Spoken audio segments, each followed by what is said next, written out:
We're always on time. Hey everyone, welcome. You guys are pretty chatty today, but I've got to admit that I'm a little bit sad right now. You know, I'm feeling just a bit out of it. So we might have to switch it up a bit. Let's go. Oh, wait, wrong button. Oh, that boy's smooth. Oh, he good. You like that? We got lights. We got sound effects. Oh, I just turned the FX off. You know, I'm new to all this stuff. We got toys. No one should have ever gave me toys to play with. Hello, how is everyone doing tonight? Man, you guys are super chatty. And this is already a record for us. Ooh, man. How's everyone doing? Welcome first off to Mastermind Academy. More specifically, the first thing we like to do is give people a few minutes to get in. We're going to talk tonight about what it is that we're going to be doing over the next 8 weeks, really over the next 24 if you want to participate in all 3 sessions, but this session is for 8 weeks. I'll try to give everyone the thank yous for the follows once we're through a few minutes of this. But thank you so much for following.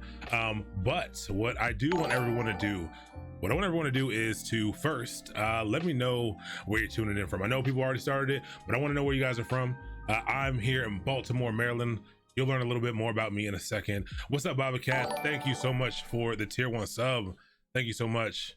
What's up, Pink Soldier? What's up? Oh man, this is going too fast. She's the boss. We got New York City in the house, London, Austin, Texas, Virginia, New York, Atlanta. Hopefully everybody's safe. I mean, right now, I know COVID is a little bit crazy. I know things are shut down. Hopefully you're doing good. What's up, KBU Brown 87? Welcome to the channel. Thank you so much for the follow. Ooh, South Korea, South Korea. That's crazy. What's up, Jersey? What's up, Toronto? What's up, Grand Rapids, Michigan? What's up, DMV? First off, let me know if the sound is right. Let me know if the music is too loud. I have a whole new setup. I'm gonna explain to you guys in a little bit. I have a whole new setup, and I'm gonna be honest with you. I'm not a pro at hardware, so I've been struggling a little bit. Hopefully everything is good. What's up, Students SB, Baltimore? That's what's up. Gettysburg, PA, Sacramento, Paris, France. I'm gonna have to put all these places down. I'm gonna have to visit some of these places. Cincinnati, I've been to Cincinnati, I think. Savannah, oh man. Connecticut, I got family from Connecticut. Haven't been there in a while. Hopefully you're holding up well up there. I know there's a lot of infections up there. Fort Worth, St. Petersburg, Toronto, New York. Dope. Well, like I said, I hope everyone's doing good. We're gonna take the first few minutes to just relax. Usually we're gonna usually give people till 7:05, 7:10 to kind of get started. I think this time around, yeah, we'll probably get started around 7:05. Because this is a little more, it's weird. Because there's 3 parts to all these boot camps now, it's allowed us to spread it out a little bit more, but at the same time, it's because only 8 weeks instead of 12 weeks now, it's kind of cramming a little bit into a shorter amount of time. So it's kind of it's a weird kind of dual-edged sword here. Made it the beginning of the stream, absolutely. Oh man, thank you, Eliquest. Thank you so much for the follow. Tommy Savage X, thank you for the follow. Welcome to the channel.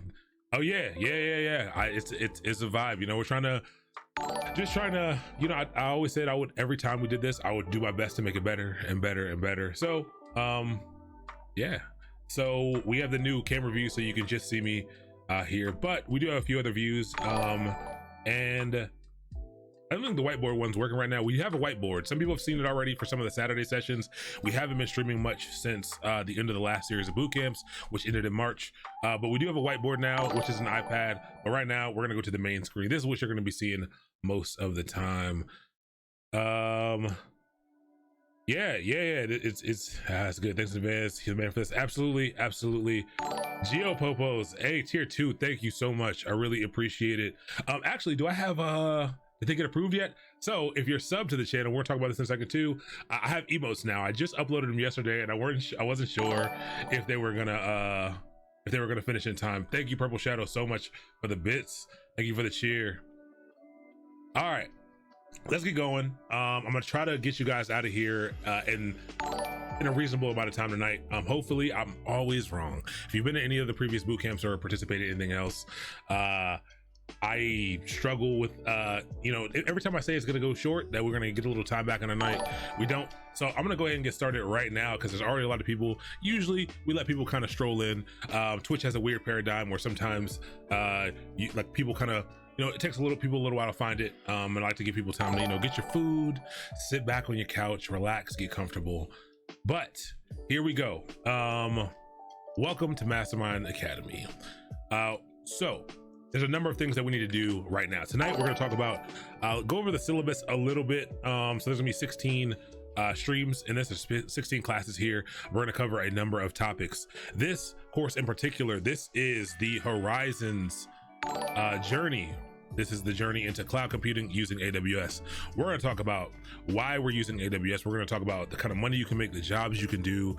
But this course is designed really to be an entry into this. You don't need to have any prior experience at all. I mean, yes, if you have zero experience in the industry at all, some of the things are going to be tougher than others, but we're going to take things piece by piece. At the end of this, you should be able to pass. You should have all the information that you need to pass the certified cloud practitioners exam. Whether or not that's worth it, we'll talk about as well. But that is what you do. Hype train level 2. I don't really know what a hype train is, but it sounds cool. I'm hype, and I'm on the train. Thank you so much. Sub gift, Mr. Bicycle's level. Oh, dope. That's pretty cool. What's up, Demon Wolf? Coding Project. What's up, Coding Project? I gave you the VIP. We are not working on that project. I will update that right now. I need to figure out a way. I'm gonna have to write a little bit of automation to update that for what we're doing each day, because this is gonna be because there's a lot of stuff. Oh man, this is dope. This is crazy. There are okay. So yes, this is what we're gonna be doing. So this is the apprentice level of the course. Like I said, starting from the beginning. What that means is I'm gonna assume you know nothing about the cloud. I'm gonna assume you know how to use a computer, but we'll fill in all the gaps. Some things, like I said, will be more complicated than others, but the goal is to focus on the topics at hand, and I think everyone's gonna be able to pick them up, no problem. There will be 2 more levels to this. So the levels that we're doing, calling this apprentice for all the beginner levels. The intermediate classes are called the journeyman level, and the advanced classes are called, they will be noted as master level. So those are the 3. We will be doing all 3 in cloud computing. We'll do them back to back. There'll be about a week in between, week or 2 in between sessions, but this is what we're doing right now, getting everyone a chance to get on board and get going. So let's hop right into the slides. So down below, if you're on a desktop, down below, that's what mods are for. If anyone wants to, I mean, I gotta get some mods. I'll be 100% honest, I didn't expect this many people. So I'll figure out the mod situation. We got some VIPs though. Like I said, Coding Garden, the last of my bits. I appreciate the last of your bits, Coding Garden, but you're a VIP. If you guys see these little badges, they mean something. Coding Garden is a streamer, a pretty dope streamer, who you can learn from. I'm gonna give you guys a lot of resources, other streamers that are doing some cool stuff, because I think it's pretty valuable. I think you can learn a lot more from multiple people. So yeah, what's up, JS928? Thank you so much for the Twitch Prime sub. Let's hop into the slides. But below, if you're on a desktop or a laptop, you can see that there is a panel at the bottom for a Google Classroom code. I'm going to show you guys how to get there. If you want, you can hop in there if you know how to do that already. If not, I'm going to pull up the slides right now, and I'll share the link out with you so that we can do that.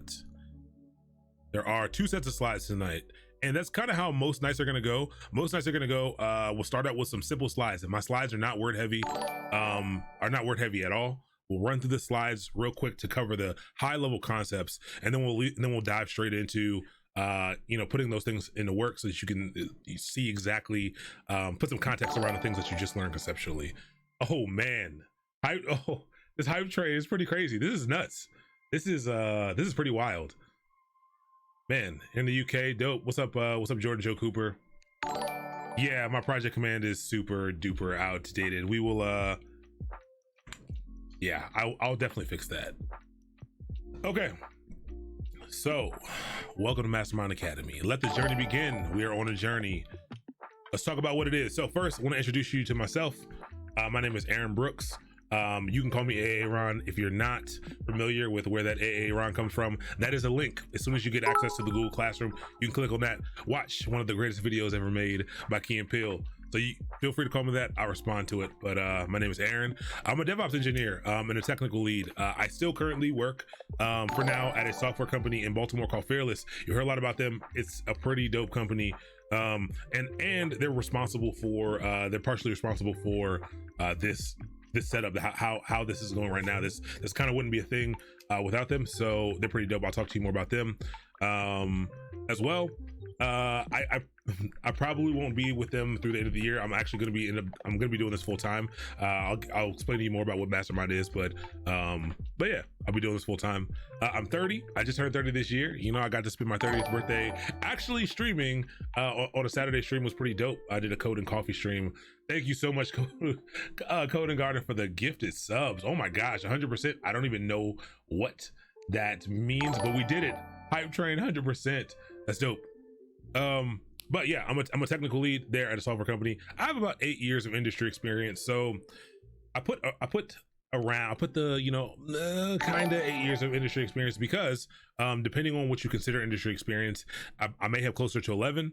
8 is the lowest number. Is like I picked the lowest number that I could pick. You know, I had some internships and some jobs that were in the tech industry, but didn't necessarily relate to kind of what I'm doing now: DevOps engineering, systems engineering, things like that. Help desk stuff that I didn't necessarily include in that timeline, but about 11 years of that. I love cars and motorsports. I really do love cars and motorsports. I have a nitrous blue Focus RS. I don't really care about luxury or like a nice car. I care about performance. I like to do track days, stuff like that. I don't really do autocross, but you know, I love motorsports. I love performance driving. I'm an overly competitive gamer, but I'm extremely average. I'm overly competitive but extremely average gamer. You can see that happen. I just grabbed it the other day. Stone Cold Stream Austin is my is an account that I picked up. I've never done anything on it, but I will be doing some dope stuff on there. We're playing some games. I made an announcement that Mastermind was doing some things with esports. We are in the Baltimore area. We're doing some things with esports. There's a company called G Haven down here that we're going to be doing some stuff with. But also, like, I like to play games as well, so we're going to tie it all together. But it'll be tied together on an organizational level rather than, you know, a channel level. So I'll be doing the streaming on there. So feel free to follow. Like I said, I've done nothing on there at all, but I will be doing some dope stuff on there in the future. I do like beer. I'm trying to drink. I've been drinking a lot less of it. I haven't actually. I think I purchased a single 6-pack since the quarantine started because I'm trying to drop some weight. It's working. But I do like stouts and porters. I'm a beer fan of everything. I mean, I like all the beers. But stouts and porters are my favorite. I've gotten into whiskey recently as well. I'm learning. I'm definitely learning. I've picked some bad ones. I've picked some good ones as well. So I'm learning how to appreciate those things as well. I wish I was a fighter pilot. People always, I think it's something cool to know. But I grew up wanting to be a fighter pilot. I had a bunch of you know, I had this, you know, computer flight sims and stuff, or something I really wanted to do. I had a plan and everything, and then, you know, I went to this event at the state fair, and the Navy recruiter was like, "Yeah, that's not gonna happen. You're too big already." Like at 14, was like, "You're too wide for a cockpit." Like that was her exact words. "You're too wide for a cockpit." Broke my heart. She was like, "Oh, but you could do some other things," and I was like, "I don't want to do that. I want to fly F-22 Raptors. I want to fly jets." But that didn't work out. And I have gotten to actually go see a fighter jet and see the cockpit, and I am in fact much too wide. Definitely much too wide. They are for tiny people. But I think that's why I like motorsports. I think the you know, doing track days and things like that, I think gives me the sensation that that I was looking for, or that I desired when I wanted to be a fighter pilot. But you know, but yeah, you can reach out to me at social media at Mastermind.io. I don't think I should have left that on here. I think that was supposed to go on this next one, but Mastermind.io. I'll tell you why it's IO in a second. But Mastermind.io is how you can reach out to me. Twitter is probably the best social place to reach out to me on. Oh, well, LinkedIn is the best place if you have a real message to send me. Twitter, you can definitely contact me on Instagram and YouTube. And what you see over to the left, we're going to go, for everyone who is new to Twitch, we're going to go over what all these little exclamation point things are. I'm going to teach you a little bit about Twitch right after this too, because I know it can be confusing, but these are some chat commands you can use to find out some information. If you want to join the Slack, you can do / Slack, or you can reach out to me via email at academy@mastermind.io. That should be an alias, but I'm pretty sure it's set up. It should be set up, but you can reach out to me at that, or you can reach out to me at abrooks@mastermind.io if you need to reach me. I have a structure around responding to these things now, so So yeah, reach out to me if you need to. But yes, you're gonna get a lot of information tonight. It's gonna be a lot of different information. We're gonna learn again about how to use Twitch. A quick intro to Slack for people who haven't used Slack before, just in Slack etiquette a little bit, because we're gonna be using Slack for a number of things. Twitch intro. We're gonna go over what we're gonna be going over the next 8 weeks, and then tonight we're gonna learn about the cloud. We're gonna learn what the cloud is tonight. So we're gonna be talking about those things. So yeah, let's see. Oh no, we broke the bot. It'll come back eventually. But that Nightbot, the Nightbot join Slack link right there should be good to go. Pipelines. I hope I'm pretty sure I put all these commands in. If not, I'll do it. Each class is going to be I've put 2.5 hours on the schedule. Most of these classes will probably be around 2 hours rather than 2.5 hours. But yeah. So Google Drive, you won't join the Google Drive level 4 hype training mode. That's I got to learn some stuff.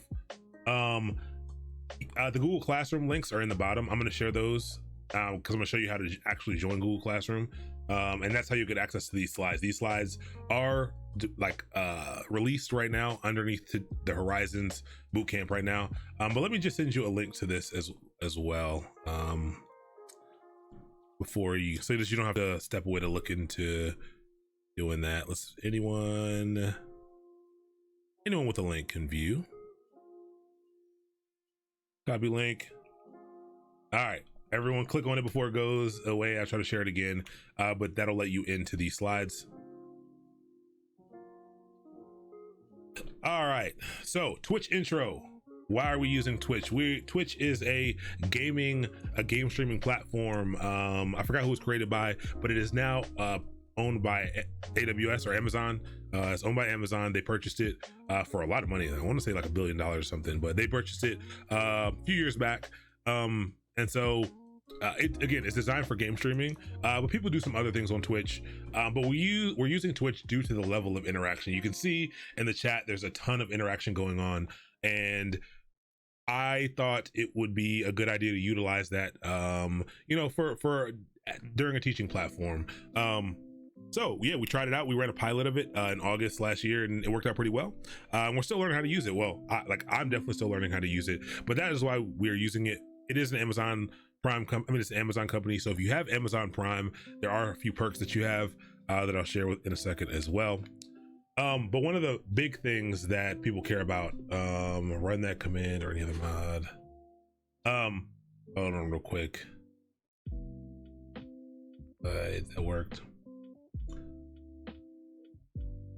What command do I need to run? Or can I give someone, like, is anyone, I know I shouldn't be giving anyone mod, but like, I'll give someone mod right now because I don't know what I'm doing. I sent a command in the chat you can run. Let me head back up real quick. It's after the, commands add. Thank you. Perfect. There we go. So that added it. That added the slides. So you can type in exclamation point slides. Thank you. Cool. I'm giving it to you. Now I'm gonna mod. It doesn't fill in your name, and I'm a bad typist because I got fat fingers. Let me share this real quick. Okay, Mr. Demon Wolf, you got it. Don't screw me over. I appreciate you. Thank you. So commands. You see everyone typing in these commands, these things with the exclamation point at the front. These are commands. These allow you to get some self-help on the channel that lets you grab information, lets you get links and things like that. So commands, Twitch commands allow you to get information you need when you want it. You can initiate a Twitch command by using an exclamation point. So there are a few. There's a few that you do that I've set up. You can get a list of those things by typing in exclamation points commands. It will take you to a page that gives you the rundown of the command options you have.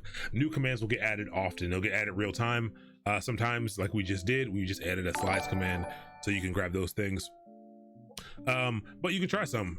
Project is outdated, but it will give you the thing that we're working on. Exclamation point uptime, this will give you how long we've been live for, and exclamation point Slack will give you the link to the Slack community. These are dope. I really like the commands functionality. Something that once you spend more time on Twitch learning, everyone implements it. It's a very common paradigm. Yeah, and you should use them. You should definitely use them. I can see you're using them right now, so that's dope. So try it out. It'll make you feel a little bit like a coder if you've never done anything like this before. So it's a good first step to try something safe. If you do an exclamation point for something that doesn't exist, nothing will happen. So you'll just have sent a message. So no harm, no foul. Don't sweat it. All right, let's go to the next one. Ways to support. So this is a completely free bootcamp. Previously, to get access to the Google Classroom, you had to be a subscriber. I've taken that away. This is a completely free bootcamp for everyone. Completely free, no matter what. But Twitch does have ways to support, and these are things that are ingrained in Twitch. So I definitely want to let you know about them. Subscriptions. There are monthly payment made to Twitch partners and affiliates to support your channel. You can subscribe if you're an Amazon Prime member. If you already have Amazon Prime, you get a free subscription per month, so you do not have to pay. You just have to kind of click that subscribe button and connect your Amazon Prime account to Twitch, and it will give you one free one per month. Again, you can do this. This is not a requirement at all. There are 3 tiers. $4.99 is the lowest, goes all up to $25. But what that gets you is no commercials. So when you probably first got in here, it probably gave you a commercial. There are no commercials once you do that, which is nice. But it'll only be for this channel that there's no commercials for. But yeah, also you get some free stuff. You get a free one per month, but you must manually resub. You can gift subs to other viewers. You saw Coding Garden do that a few minutes ago, so I really appreciate that. But you can give other people a sub. Sometimes I will initiate sub only chat, so that's part of the reason why this is important. When there are a ton of people in here like there are now, and people are asking a lot of questions during a time that's pretty crucial, that's kind of complicated. If it's getting too crazy and it's too hard to follow, I will turn it to sub only chat for a little while, just to get some questions answered. I do want to give people who subscribe kind of the advantage there. But that won't happen often. But there will be times when the chat is sub only for a period of time. And then you get access to custom channel emotes. Like I said, check out the emotes that I have. I got them made yesterday. I really like them. I think they're really cool, but like only subscribers have access to send those emotes. A way to express yourself. But again, none of this is required at all. Just letting you know about it, because you'll see stuff like this happen. You'll see me, thank people for subscribing. I want you to know what I'm talking about. Bits and sharing. This is a similar way of doing things. You purchase these bits to cheer with. I think 1 bit is 1 cent, I think, or something like that. But it's a smaller way to do some microtransactions to support. You can cheer. It'll show up in the chat. It'll make some noise. And again, I'll appreciate it. And then donations, you can donate. There's a donate button at the bottom. Again, none of this is required, just telling you about it. All right, so that's the support portion out of the way. At the end of our streams, we're gonna talk about rates. So at the end of every stream, we're gonna do something called rating. Rating is when you take all the viewers from the channel that you're watching currently, and you take them to another channel, and you go say hi, you have fun. It's a good way to one, meet new people, to kind of check out the cool things other people are doing, but also to kind of merge some of the communities here on Twitch. I think that the science and technology channel here on Twitch is amazing. Like when I first found out about it, like I think it's so dope. And my goal is to share with everyone and make sure that people, can meet other streamers and participate here. I think there's a ton to learn here. I've learned so much from streamers here. So at the end of every channel, at the end of every stream, we'll go raid somebody. You can stick around if you want, no big deal. If you're, once we're done with the stream, I'll let you know when we're done and you can leave, or you can follow us over, say hi. When we get there, say hi, make friends with the people there. Also, people will sometimes raid us. And when they do, say hi, make them feel welcome, say what's up, show them how dope the community is. And again, it's just about growing the community and having fun, for real. I think it's a cool way to kind of have a little bit of fun. Whoa. Thank you. I'm Snacking. That's a good name. I like that. Thank you. I'm Snacking. Appreciate you, Painter. for the 50 bits. Thank you, Emily Incognito. Like, you guys have some great names. Appreciate it. Rafir 23, IG Leaves, Jordan Joe Cooper. Oh man, thank you. LA Walk 29. Thank you so much. Really do. Really do. Cool. Now let's talk about Slack a little bit. So we are running a beginner course right now. Everyone's not already in the industry, but most people in the tech industry will know about Slack. Slack is a collaboration tool, collaboration platform, a hub that can replace email to help you and your team work together seamlessly. It's designed to support the way that people naturally work together so you can collaborate with people online as efficiently as you do face-to-face. It's a messaging platform that we use, and I don't have it installed on this VM, but we'll be using Slack for a lot of communication. Well, it's mostly for you all, but I encourage you to use it for a lot of communication. I encourage you to use it to make connections with people. I also encourage you to use it to get questions answered, especially when the questions, a lot of questions are being asked and we're moving through things quickly. Ask them in Slack so that we can start threads, so that we can, get those things. It's a permanent place, or semi-permanent place, for us to kind of get the things done and the questions answered, and to share the information that we need to share. So I encourage you to join the Slack. It is not a requirement. There are not going to be things that I'm only doing in Slack I'm not doing anywhere else, but I do think that you should join Slack. It's free. So yeah, what's up, B Van Deermish? Thank you so much for the sub. What's up, she who will not be named? Welcome to the channel. Thank you so much. DDiaza89, thank you for the Twitch Prime sub. I really appreciate it. Man, y'all are going crazy. This is thank you, seriously. Slack, channels and threads. So Slack has a paradigm called channels. Channels are different little sections off areas of things to talk about. So every time we do something new, we might have an introduction channel where you can introduce yourself. We might have a channel for AWS. We might have a channel for coding or something like that. So that's all channels are. Make sure, do your best to direct your questions or the information that you're sharing to the appropriate channel. I'll try to show you at the end how to kind of look through those things and figure that out. But threads, I do want to talk about threads really quick. Threads help discussions in Slack stay organized. So this is better if I show you real time. Like I said, I'm gonna have to change some things so you can see the Slack. But when someone asks a question or starting a discussion, I encourage the use of threads. So threads is replying directly to a message, and it kind of keeps that conversation contained right there. I think that's very helpful when people need to go back and follow. They might have the same question as you, and they might be coming the next day. They can follow, the line of questioning, the line of answers. I think it's a really good way to kind of keep these things contained for reference purposes. So do your best to try to do that. No big deal. If you didn't start a thread, it's not a big deal. But yes, Slack, channels, threads, we'll be using that. Discord, did Discord not send anything? Oh yeah, Discord did send it. So Discord is just like Slack. So Slack is it's the common workplace tool in the tech industry. Discord is the same thing, but for gaming, really. Has the benefits of voice chat. Discord, you have access to that if you're a subscriber.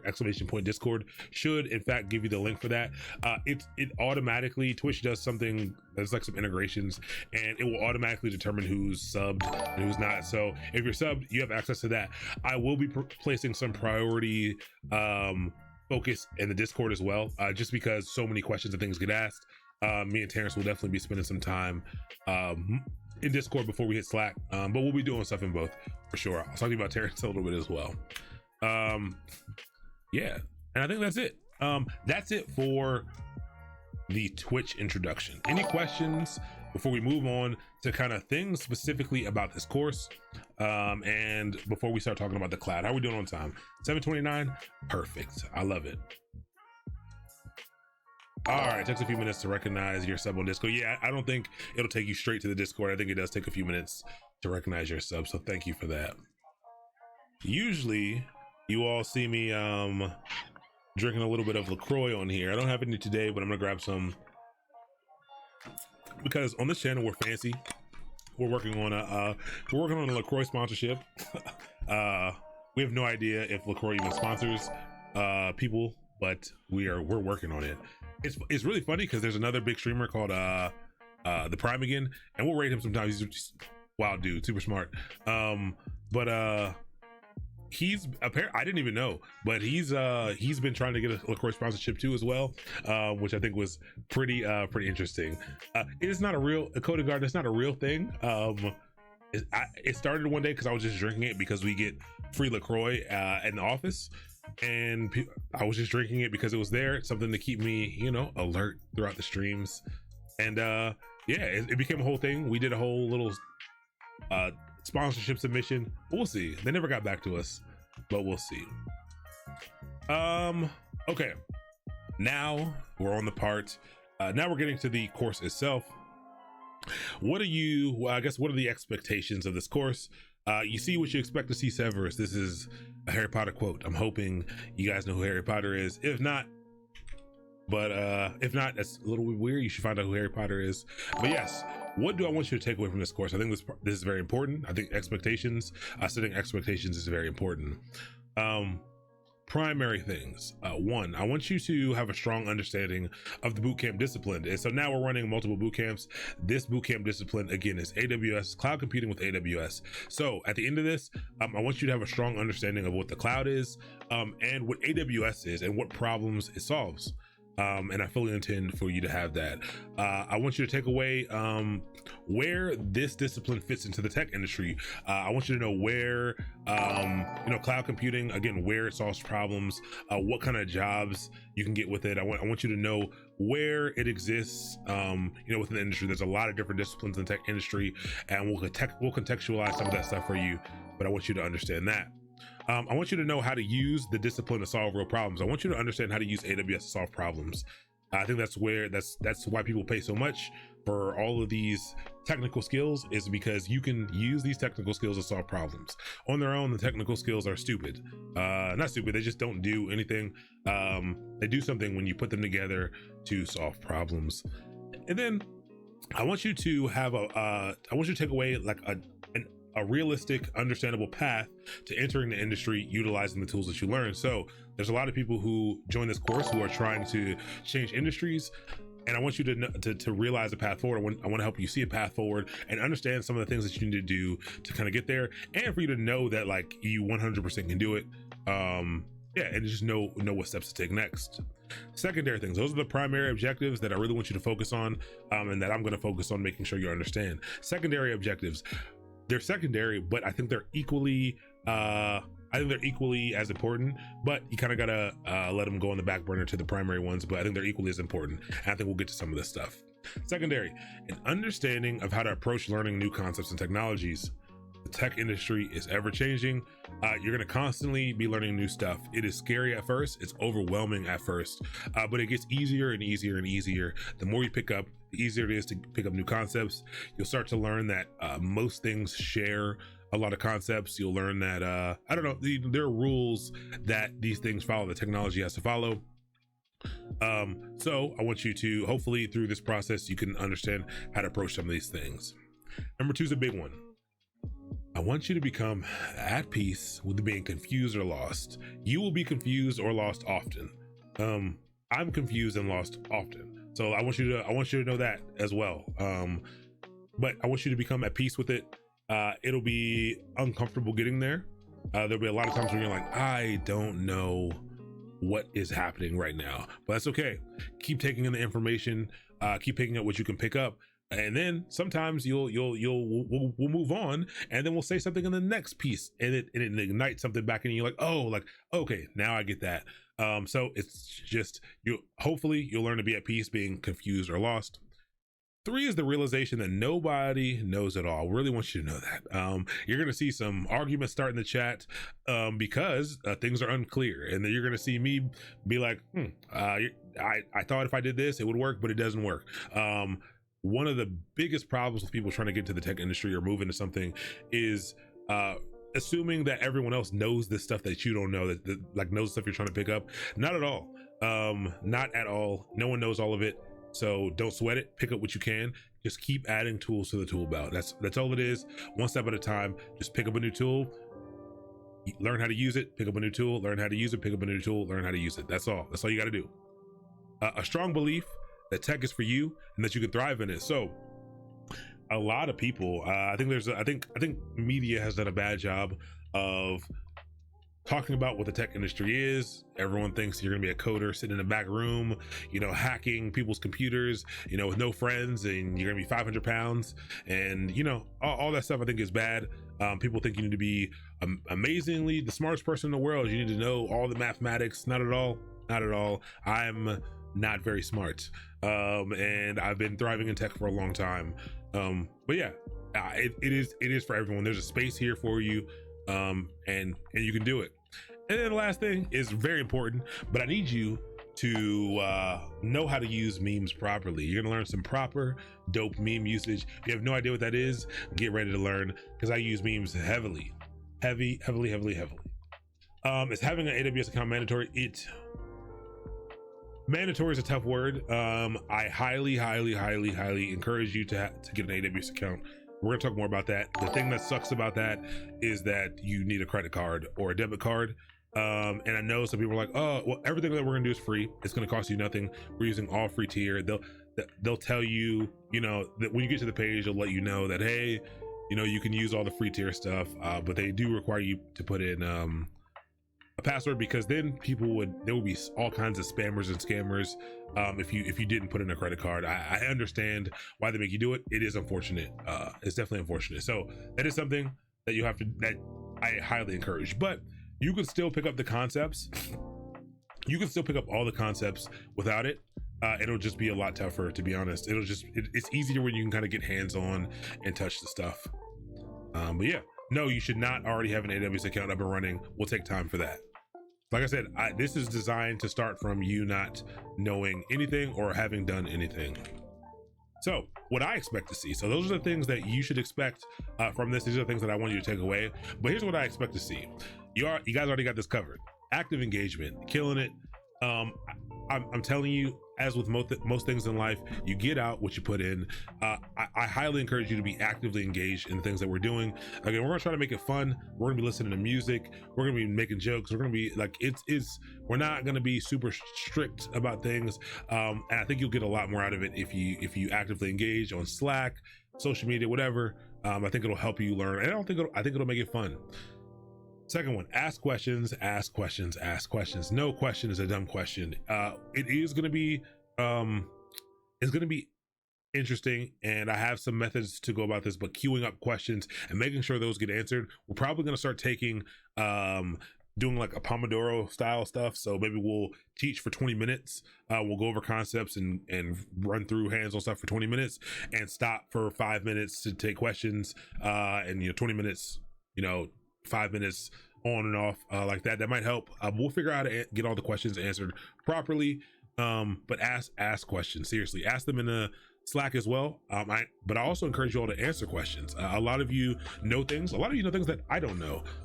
So answer those questions. If you know the answer to the question, feel free. And if you're not sure but you want to try, say, hey, I'm not 100% sure about this answer, but I think it's this.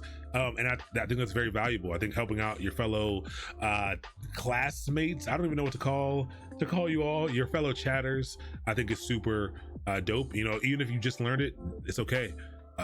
Answer, if you think you know the answer, answer it. If not, try, take a stab at it. It's completely okay. 4, check out all the supplied resources each week. If you join the Google Classroom with the link below, you'll see some resources in there each week. There's going to be 1 or 2 homework assignments that are ungraded in there.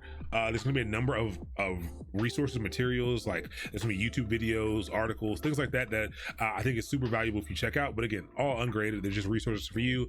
But at the end of each week, there will be a quiz on there that is graded, and there will be a test. Again, going over things that we went over the week. Don't stress out about passing or failing. Not important. It's for you. These things are for you. It's graded just to get you some feedback, to know that you got the questions answered and things like that. Just to know what you got right and wrong, to know what you need to focus on, working on the skills with. But there will be tests and quizzes each week. But again, this is not your college. You're not gonna get put out of school. It's all for you. And then I want you to spend at least 5 hours per week learning outside of this boot camp. Now, if you're only taking this boot camp, 5 hours. So that's an hour extra each day with 2 days off. More, I said at least there.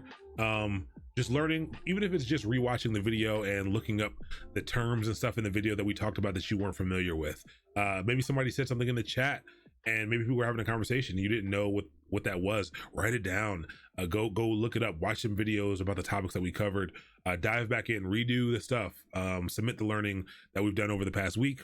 And then affirmations of progress. This is for me. I really like to see when people are learning new stuff. I'm going to do this as well because I'm still learning things as well.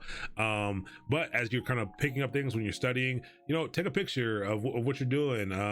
Just, tweet it out with the hashtag mastermind just so I can follow, so I can find it. Really makes me feel good. And again, I think it'll be a way for other people you guys to encourage each other to get going. But yes, the Google Classroom, I think that's the last of expectations. Excellent. So what I do want you to do is do incognito window. I want you to head over to classroom.google.com to join the Google Classroom. All you got to do is you can sign in. I'm pretty sure that I've turned on the ability for you to join without having to have a Google account. I think it'll allow you to join with any email address. But if not, sign in. You can click go to Classroom right here. It'll have you sign in, or you can create an account if you need an email. But once you get in there, there should be a spot. Let's say maybe. Like if I go there, it's going to just show you some of the stuff that we have in there already. But once you get kind of logged into the Google Classroom, you'll be kind of dropped onto a screen like this. But what you can do is you could hit the plus here to join a class, click join class, and then you can simply plug in the code for the course that you care about at the bottom. You can in fact join all 3 courses. Completely fine for you to join all 3 courses. Oh man, you guys are moving fast. And so this is Horizons, is this course right here. And once you get in here, you can see that some things were posted. All of the assignments, I'm not posting any of them. I wasn't giving them to you all up front. The reason I'm not going to give them to you all up front is because I've been messaging a few educators who've been doing some online things. And there's a I forgot the word that they said, but there's a paradigm in which some people do like to go forward and it's super effective for them. But a lot of people will venture ahead and it causes bad habits, and they'll pick up bad things they're not supposed to pick up because they don't have any context around some of the stuff that we're supposed to be learning. And again, you guys have a lot of other stuff going on. Probably, I mean, most likely, like, times are crazy. I don't want you stressing out and going forward and doing all the stuff. Like, just focus on what's going on during the week. There's going to be, again, 2 classes a week, so there'll be enough material, enough things for you to go over, per week. But the class work. So what you have for today is just these things. So you'll only see these top level things are the what's it called? These are the topics for the week. So number 1 is syllabus day and intro to the cloud. That's what we're gonna be learning tonight. And then on Wednesday, we're gonna do account setup tour, and we're gonna learn about the AWS global infrastructure, all that stuff. So this is what you'll be able to see each week. And so each week 2 more will be added. And then these will all get released at 6 o'clock. They'll get released at 6 p.m. Yeah, 6 p.m. So an hour before the class starts, they will all be released. All the homework, the slides, everything will be released, and you can click on them. You can have some fun. But yeah, the classroom code is in the panels below. People are pasting it around now. I'll definitely make sure to make some chat commands for that. But it looks like we have one actually, so perfect. Yeah, so that's Google Classroom. Yeah, we're making good time. That's the first set of slides. Now we're gonna go to the next set of slides.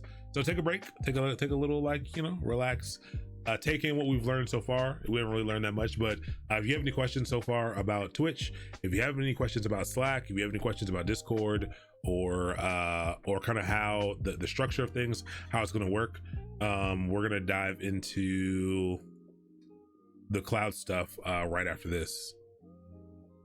Horizons, Apprentice.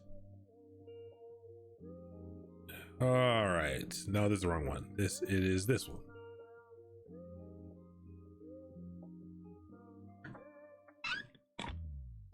Yes, great question. The streams, appreciate it. She will not be named. The streams will go up on YouTube, so they'll be available here on Twitch for 14 days, and then they will go up on YouTube 24 hours after we stream them. Why 24 hours? I would prefer to put them up immediately, but they will go up on YouTube 24 hours after, because I need to do a few things.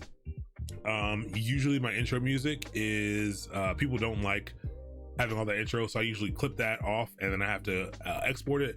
But there's actually some rules that Twitch has for affiliates. I don't think they enforce it, but I have to wait. I'm supposed to wait 24 hours. I don't want no smoke. I don't have time to mess with none of that stuff. So you can watch it here for 14 days on Twitch, or you can check it out 24 hours after on YouTube. I have an automated process to set that stuff up now, so you should be able to see that no problem. It's also worth noting, if anything, I learned how to record in a different quality than I stream in, so that depending on how YouTube compresses it, it might even be clearer on there if people are, I don't know, you have a low resolution screen, or I don't know, any reasons, low bandwidth or something, that might be a good option for you.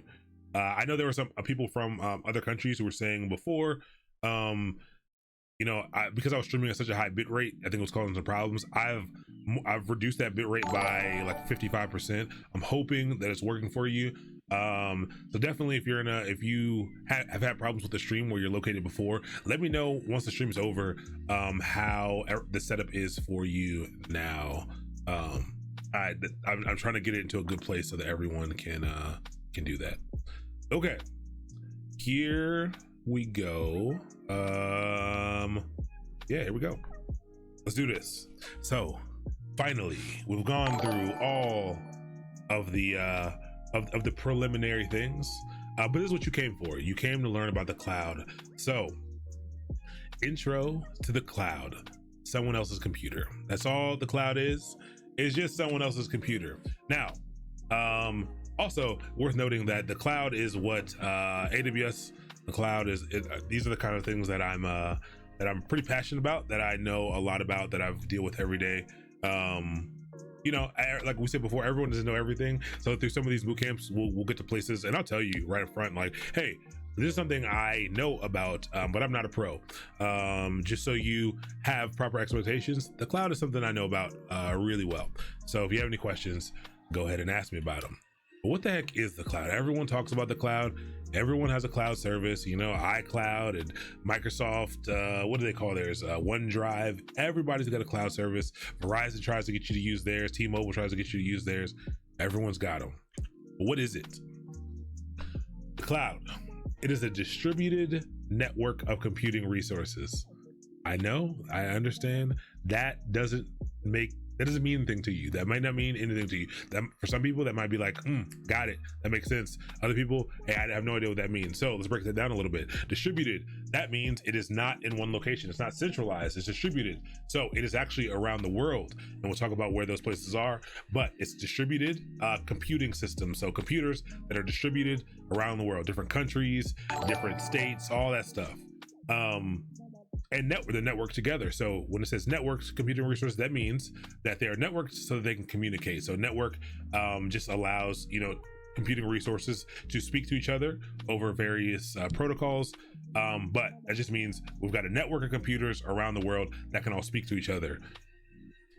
But notice it says computing resources there. That doesn't mean computers, computing resources. We're going to talk about what resources are in a second. But also it's on-demand access without direct active engagement by the user. So on demand, just like you do on demand with Netflix. And you know what's funny? I just noticed this. We put this cloud GIF here, but it says Netflix. That's pretty interesting. But just like Netflix, or just like your cable service, on demand, whenever you want to watch, Real Housewives, Bad Girls Club, where you want to watch Hunger Games or something, you go there and you say, I want that. And you click on it and you get it. Even services other than that, like even things that are pay to play, which this is more like maybe you want to rent a movie from YouTube or something, and you say, hey, I want that right now.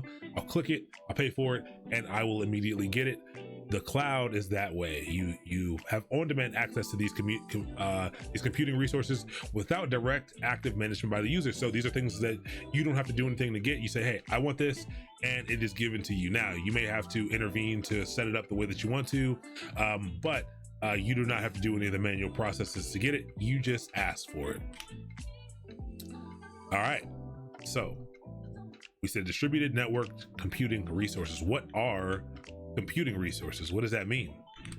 Okay, you're going to learn about the different parts of a computer. This is hardware. These are the different things that a computer needs to run. That, you know, it uses a number of different pieces of hardware to do what a computer does. So let's talk about those. CPU or compute resources. You'll hear that a lot. CPU stands for Central Processing Unit. That's this little thing right here. It's the brain of the computer. It contains all the circuitry needed to process input, store data, and output results. I really want you to remember this little sequence of things: input, store data, and output results. Not that I need you to know anything about a CPU or a computer, but this is essentially all computing is. All of computing, all computer programming. It's basically taking in some type of input, storing that data, you know, processing it a bit, and giving you output. When you type in, that's what happens when you hit J on your computer, on your keyboard. It sends that into the computer. Your processor actually it stores that into memory. That gets shot off back to the processor to process. The processor says, hey, here's some numbers. I think that looks like a J, and it outputs it to your screen. So when you type in J, a bunch of stuff happens to get it onto the screen, but it is that input, storing data, and outputting results. That's the paradigm right there. The CPU is constantly following instructions of a computer program to tell it which data to process and how to process it. Without the CPU, we cannot run programs on the computer. Again, this is the brain. This is the thing doing the heavy lifting. Making decisions. It takes in data, and it performs these actions and just gives output. A very important piece of the computer. So whenever you're talking about number crunching and things like that, we're talking about things like CPU or compute. This is a type of resource that we can get with the cloud. There are various types of compute resources, but that is one type of computing resource. The next thing is RAM. So random access memory. On your phones, you probably have, phones are getting crazy nowadays. You might have 6 or 8 gigs of RAM, or even 12 gigs of RAM just on your phone. But it's only used for the temporary storage of data. So this is not like something, it is for storage. But it's not like your hard drive. When you save your files to your computer, it is not going on RAM. That's not what it's used for. RAM says, again, random access memory. Generally, we don't need to get that deep here. To be honest, we can stay high level here. What you need to know is this is used for temporary storage of data to pass back and forth, mostly to pass back and forth in between the CPU, pass a lot of data to the CPU. It's very fast. RAM data storage is very fast, but the problem is that it's volatile. What does volatile mean? It means that the data is not persistent. The data does not stay here. If you were to shut off your computer, anything on your RAM goes away. It's gone. It is not for persistent storage. It doesn't stick around for a long time. And we should have got an RGB GIF of RAM, because that is perfect. And now I'm gonna go back and change this so that it's RGB. We do have to go over this again with the decoded people, so we will update that. Thank you so much. Last rated digits, I like that. But again, things to remember about RAM: it is for temporary storage, it's very fast, and that it's not for persistent storage. The data does not stay on here. It is volatile. If you were to shut off your computer, this would go away. All right, let's see. Hard drive. So this is another type of storage. So those are really 2 types of storage, but this is the main thing when people are talking about storage on a computer. Hard drive. So unlike RAM, unlike that random access memory, the hard drive stores data even after the machine is turned off. This on the right is a hard drive. It's a platter drive. This is it's not, we're not really using these things anymore in the cloud, or very much. But yes, they are. But SSDs are the things nowadays, but again, a hard drive is what stores your data. It's a magnetic disk. This one at least is a magnetic disk, and it saves all the things, your documents, your file system, all that stuff is stored here, and keeps the data around for as long as the hard drive is good for, or until you delete the stuff. So this is where persistent data goes. Remember that, write that down. Persistent data goes to the hard drive. Ephemeral data or non-persistent data, touches the RAM usually. Nowadays, hard drive SSDs, solid state drives, are usually what people put in computers, or if you get a new computer, that's what you'll have in there. It operates a little differently than this. These are relatively slow in comparison. SSDs, solid state drives, they are hard drives. Well, they are what you're talking about when you talk about hard disk drives. They operate more like RAM. They're flash storage, so they're much faster. They're not as fast as RAM, but they're much faster, closer to RAM than they are to these platter hard drives. But that falls into this category right here. And then video cards. Most of your computers nowadays, with all the ultrabooks, probably don't have this, but there's another computing resource. This is also a compute resource, but it provides support for images seen on the monitor. It's also capable of doing all types of other calculations. GPUs are good for machine learning. A different type of processing goes on the GPU. So this also falls under compute, but I thought it was something pretty important to know about as well. This is probably going to be the least important piece to you over time, but those are just kind of the main pieces of a computer that you need to know about.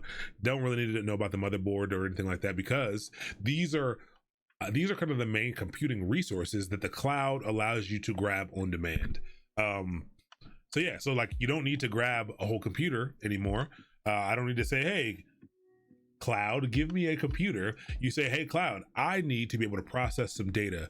Give me this much CPU. I need to compute. I need to, to crunch some numbers. Give me this much compute capacity, and I will pay for that. So hopefully that helps put some of it into context. Or you could say, hey, I don't need to process anything. I just need to store some data. Excuse me, cloud, can I please have a hard drive with this much space on it? And they'll say, yep, here you go. I've given you some compute resource, some hard drive resources, some storage resources. RAM doesn't really work well on its own. So RAM will usually be tied in with some type of compute resource. Usually a compute resource will come bundled with a certain amount of RAM. It doesn't really exist on its own, but that is kind of how these resources are broken up. You can grab any number of these resources. Okay, stop there for a second. I see that maybe a lot of questions have gone down. We have a lot here right now. 236. I'm seeing 236, which is by leaps and bounds. It's well over 100 more than the max. We've only been over 100 a couple times, so this is pretty interesting. Thank you for all the follows. Also, no Agbo. I'm trying to keep up, but it's too hard. GPU is the most important thing in the world. I agree. I do play games. You can see that I have a 2080 Ti. I was using a 2 PC setup, but didn't really need it anymore. But GPUs are cool. If you want to play games, you do need a GPU. The GPU stands for graphics processing unit. So again, it makes it a little bit easier to remember. Graphics processing unit. They can be pretty expensive. They can get pretty expensive for sure.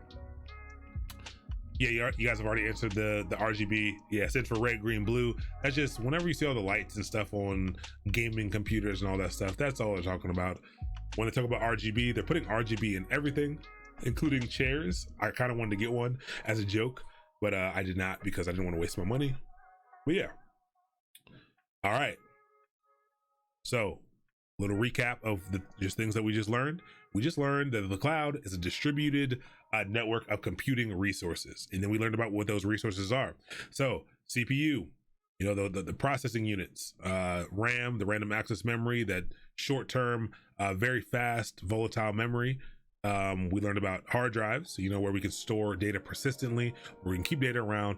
And we learned about GPUs, graphic processing units, which is does the processing for our graphics. Again, it does it for some other things nowadays as well, but it's another type of compute. But these are 4 different resources that again, the cloud says, hey, we've got GPU stuff over here and CPU stuff over here and all this stuff, and it's distributed, but it's all networked together so that they can you can use them together if you need to. And then that it's also on demand. So you know, you get what you want when you want it. You ask for this much of this thing and you get that. It's on demand. You pay for what you use. I don't think we talked about that yet, but being on demand, you do pay for what you use. The pricing models can be found. A part of this course is absolutely going to be worrying about billing and pricing, because that's super important in the cloud as well. You can make a lot of money from not knowing how to implement anything in the cloud, but knowing how to, you know, take the tools that are available to you in the cloud, these compute resources, all the ones they have, because they have a lot of them. I think well over 170 of them right now. But being able to take these compute resources and to know which ones to plug together like Lego blocks to solve someone's problem, and to know how to make sure they don't get charged too much for it, can make you a lot of money. So just something good to know. All right. What's the best computer for this type of learning and computing? Great. That's a really tough question. I think that depends on your level of computing experience. I think anything will do, actually. Nowadays, you can do everything that we're going to do here on a Chromebook. There's some web-based IDEs that which you can use, interfaces to, you know, mess with the command line and stuff to be able to do that. So if you're trying to get in cheap, you can get a Chromebook, to be 100% honest. I for a number of reasons, I do recommend Macs. I'm a Linux user. What you're looking at now is actually Linux. I'm a Linux user, but I don't recommend that for most people. I do recommend people grabbing if you're going to be doing work like this, a MacBook. And the only reason I say that, it hurts me to say that a lot of times, is just due to the underlying architecture of how these things are built. Well, we're actually going to learn a little bit about Linux and Unix week 3, I think, week 2 or 3. But Macs are built on top of they're built on a Unix kernel. They're built on top of Unix. It's a Unix-like operating system, I guess, as is Linux. Linux kernel is a little bit different, but it makes things a little bit easier as you're moving forward when you don't know a lot. I actually prefer Windows. Windows is the most complete operating system to me, but I think Windows subsystem for Linux is great. But I think until WSL 2 is released mainstream and not in a development build, I'm not yet going to recommend it. Once WSL 2 comes out mainstream, I will tell people Windows. To be 100% honest, I will say Windows 1, because you have your choice of hardware, and you can get into it for cheaper. And again, I think it gives you a little more flexibility, and a lot of people already know it. But anything will do. Linux, Mac, Windows, even a Chromebook. So I'm a technical lead in my position now. The old technical lead got rid of his MacBook and got a nice Chromebook. He did his full job from a Chromebook, did it from Cloud9. He still uses that to this day. He's one of the smartest people I know, one of the best engineers I know, and he does everything from a Chromebook. So none of that really matters anymore. None of that really matters anymore, to be honest. But I will say, I'm not a Mac lover. I use Mac for work, but Mac is my least preferable operating system. But I think for people who are just trying to hop into this stuff, I think it'll present them with the least amount of headaches or confusion when running through like tutorials and stuff. Just 'cause I think a lot of them are written for Linux, or for, you know, for a Unix like command line. That's all. All right, so the cloud is the new way. The cloud is the new way. You know, being able to on demand have access to resources is the new way. So being able to say, hey, I need 5 CPU units and I need 8 gigabytes of RAM because I need to process these things, or saying, hey, I need 200 gigabytes of storage so I can store these files, and getting that on demand is the new way. But what's the old way? This is why the cloud has been so revolutionary. This is why AWS's I think their revenue last year was something wild, like $19 billion or something crazy. But the old way, what's the old way? How would you get computing resources in the past? The way that you do it in the past is you say, hey, I work for a company called I always use the shoe company thing. Let's say I work for a car company. Let's say I work for a car company. Nope, I don't like cars. Let's say I work for a computer company. I work for a brand new up and coming computer company, and people are buying my computers. let's say it's getting close to the holidays and we run an ad, it gets super popular. We're gonna run a Black Friday deal. All right, you say, hey, I know people are gonna be coming onto my website in the next few days or in a month or so. I need to be ready for that. So computers, these resources that we talked about, a CPU, RAM, hard disk space, it's a finite amount of resources. Your computer that you purchase, your phone, has a finite amount of computing power.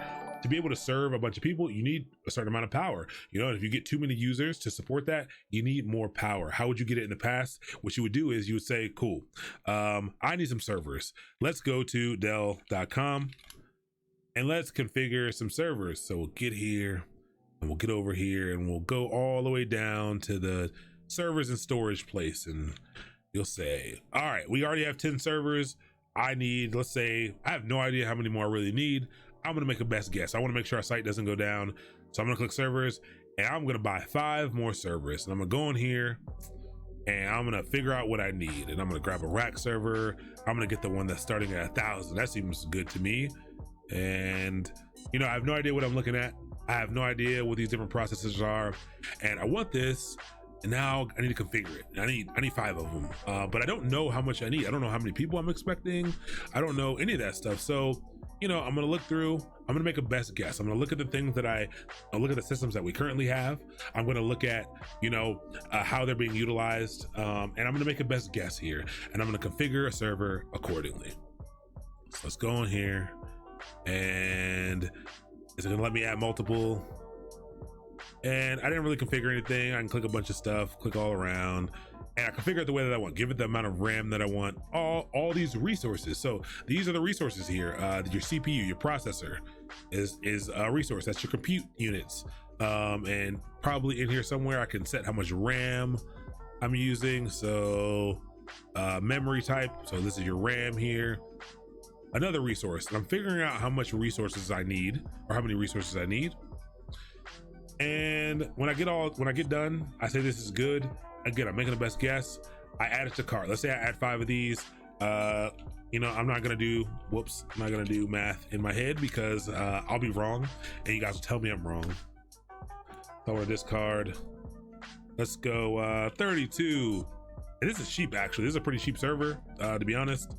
Times 5. All right, so I gotta put out $16,300. Okay, so you know, I put it in there. Everything's great.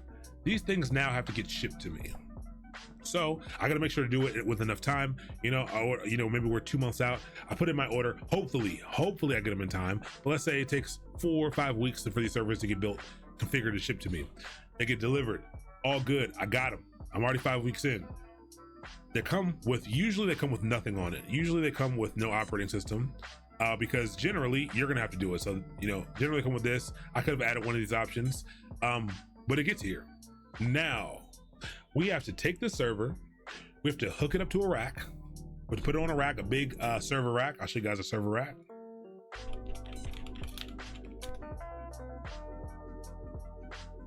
I can show you the inside of a data center or something, but you have some racks like this. You take that server, you put it in there. You plug in the power. You plug in all the networking cables. You know, you need to make sure you get all the networking right. You have to configure it on the network. Somebody's got to go in and make sure it's configured properly. You have to go into that server and you have to install an operating system. You have to install an operating system, so you have to install Windows or Linux or whatever you're going to need to you know, run off of there. Then you're going to have to install all the packages, all the services, all the tools you're going to need to run your website. And then you're gonna have to, you know, get it into a cluster with the things you already have. And again, that's a very time-consuming process. So you gotta do all this stuff, and then it might not even be enough. But it took you weeks to kind of get this stuff done, and it might not be enough. Or now you've spent $16,000 and it was more than enough. And once Black Friday is over, now you have $16,000 worth of servers that aren't doing anything, that aren't being utilized at all. And now you basically are just burning money. But you do own the things. Great. I understand there's some caveats there. But yes, that's the old way. So we want to talk about the old way. That's the old way. Nowadays, if I want to do the same thing, if I want 5 of those large servers, I go into Amazon and I click a button and I say, I want 5 of these. And I press a button in minutes, in literal minutes. I have virtualized servers with those resources that I set up. You know, there for me. You will see that live, but it really is a huge paradigm shift. And so again, you don't own those things. Those things are on demand, but Amazon is the one who's already done this pre-work. They've already purchased those servers. They've put them on the racks. They've powered them. They've networked them. They've put operating systems on them so that you don't have to. And now you're renting them. You're saying, hey, I want to rent these server resources from you for indefinitely, and they will go ahead and they will lend you that capacity for however long you need it. Again, yes, you never own the thing, but what if you need to only, you know, instead of spending $16,000, if it's temporary, if I only need to increase capacity for a temporary amount of time, I can in fact do it for a short amount of time, and you only pay for what you use. So you don't just give them $16,000, you pay for time, actually. So you pay per hour. Usually it's a lot of things are per hour, some things are per minute, some things you pay for data transfer in between. We'll talk about pricing models, but that's the old way. And again, not very fun. I've done this. A lot of people still do it this way. It's okay. There's nothing wrong with it. There are some benefits to certain companies for owning your own servers and having your own setup. Again, the cloud is not the answer for everything, but the old way is it's cumbersome. It's cumbersome, and it takes a while. It takes longer. But the new way, we already talked about it. You go in and you click on a button. I could right now, if I already had the application running, I could provision enough infrastructure to my website right now. If 2 million people want to hit it right now, I can provision enough infrastructure by myself with a click of some buttons to serve millions of people right now from the comfort of my home. No problem. I have to pay for it. You know, my AWS bill this month might be something that I can't afford, but I'd have no problem doing so. So that's, again, that's what the change is. And you can do things rapidly, very, very quickly at the push of a button. We'll talk about some of the other huge benefits of the cloud as well, but that's just very high level, very simplified scenario. But yeah. So let's talk about now cloud computing vendors. So we haven't really talked about, just like we're talking about cloud computing. The things that we've talked about so far are not it's not only AWS that offers these things. There are a number of cloud computing vendors, and let's talk about them.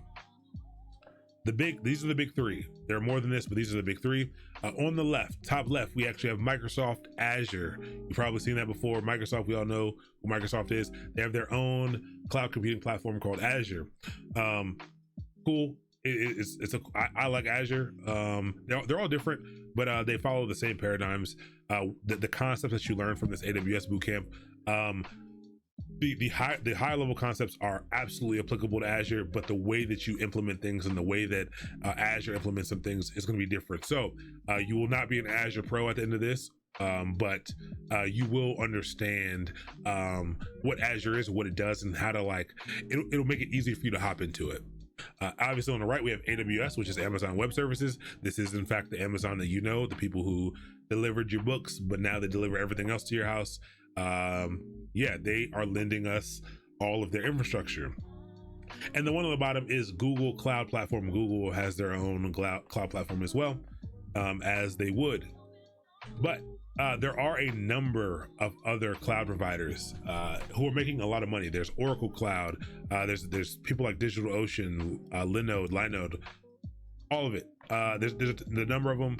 Check them out if you want. Not a big deal. Let's talk about why we're using AWS, but market share is a big deal. Actually, I think that's part of this. Why AWS out of all these things?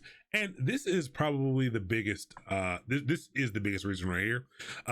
Amazon leads $100 billion cloud market. So cloud market, a lot of money in the cloud. Like I said, their revenue last year was something crazy. And Amazon leads it by a substantial margin. You can see they have 33% in quarter 4 of 2019 of market share. This is not, I'm not here to tell you that AWS or Amazon is the best cloud platform.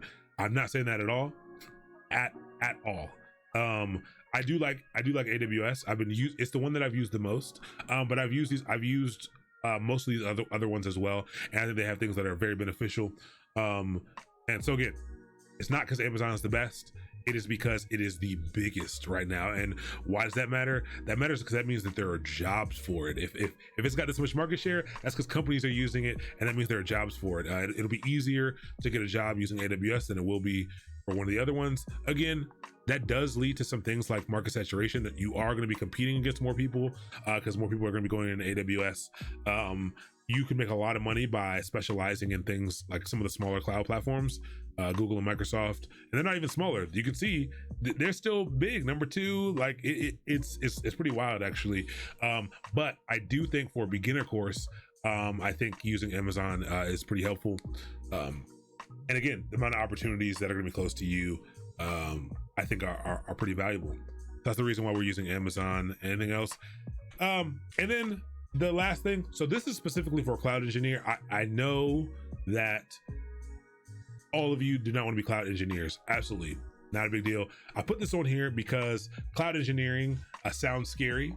I think it sounds scary, but look at what people are paying for this. I'm promising you, like it all depends on where you're located in the country. All that matters, but this is an average cloud engineer salary. I've had people offer me easily this much money for a cloud engineering role that was doing less work than another job title, which has been very interesting. But this is what people are paying for, because understanding how to wield the cloud, understanding how to utilize these computing resources and save a company money is very valuable to them. You can do a lot. Like the cloud allows you to, it opens up so many doors, opens up a lot of doors for companies. And so people who can come in and show them how to use it properly, absolutely. Absolutely will help. Absolute KS G93rd KS guard. I don't know. Absolutely gonna do my best to show you the way. Again, don't expect to go through this course and make this kind of money. Also, you do not need to want to be a cloud engineer to go through this course. This course is also great for executives. So if you're an executive, or you know any executives who are trying to understand how cloud fits in their company or what their teams are doing with the cloud, I think it's perfect for them. That's what this certification is usually aimed at. Executives or project managers or product managers who might be dealing with the cloud, getting a good understanding about what their team might be working on, and kind of how to utilize those things. Sales teams is super helpful for sales teams. Anyone in R&D who's trying to learn if their product they're building is best offered as a cloud product or solution. DevOps engineers, systems administrators, those skills are completely applicable to the cloud. Understanding that like the cloud is its own paradigm, you can take those things, and a lot of people are doing, moving straight into systems administration in the cloud, but kind of understanding the paradigms there. But yeah, a bunch of different industries where this information will be valuable. Most of this information coming out of this bootcamp in particular is going to be more so about the concepts, learning about what AWS has, like the services that it has, what problems they use to solve, how they fit together.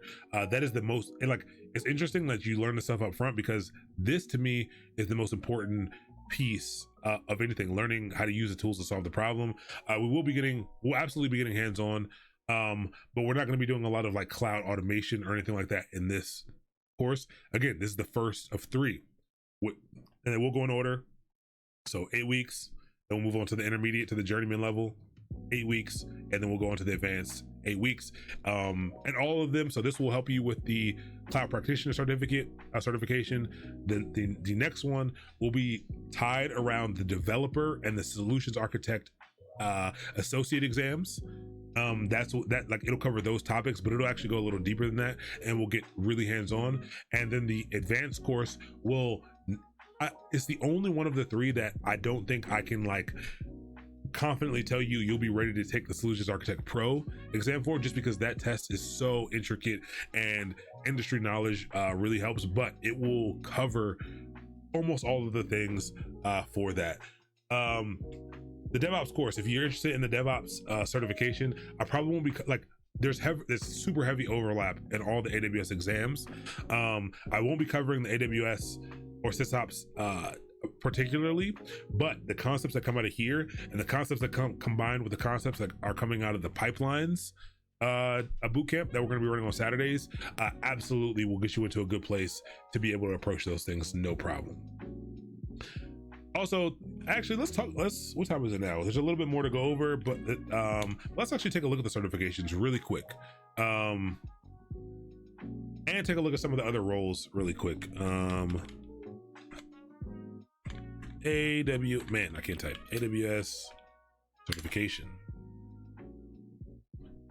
All right, now, and this is a good time to also talk about certifications as well. I think this is really important.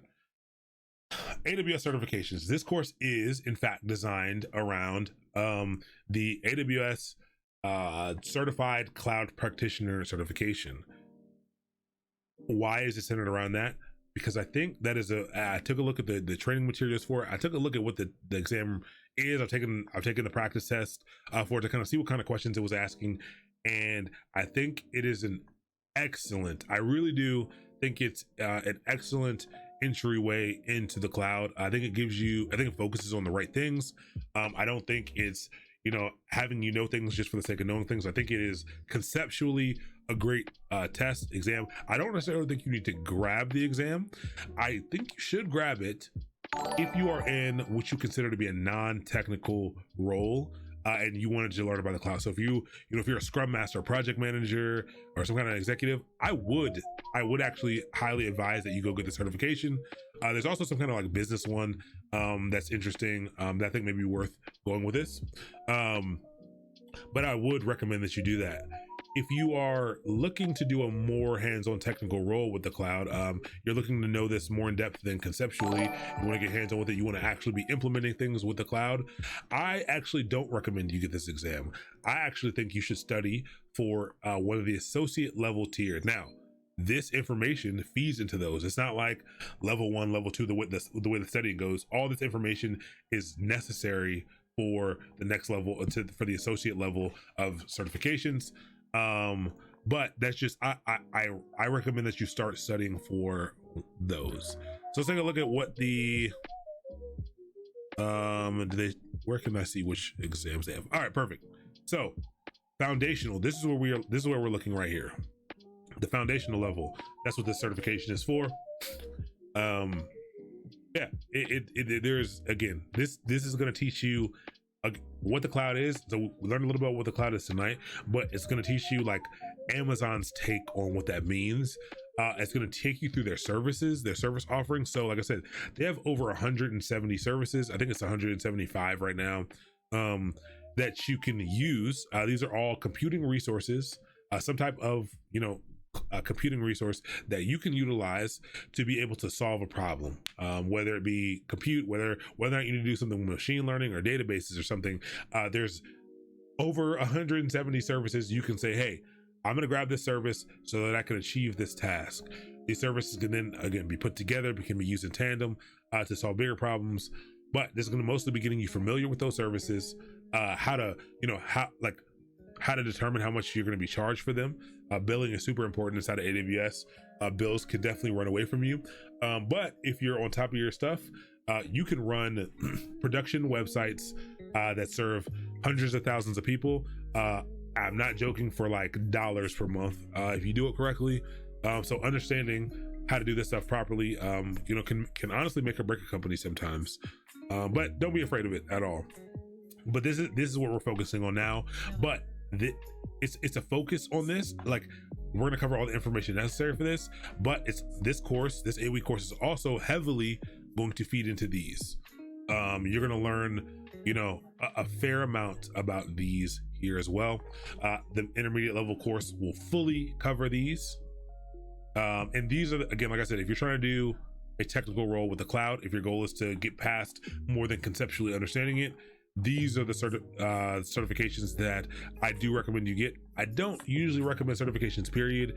But right now, at least right now, maybe in a year, I'll think differently.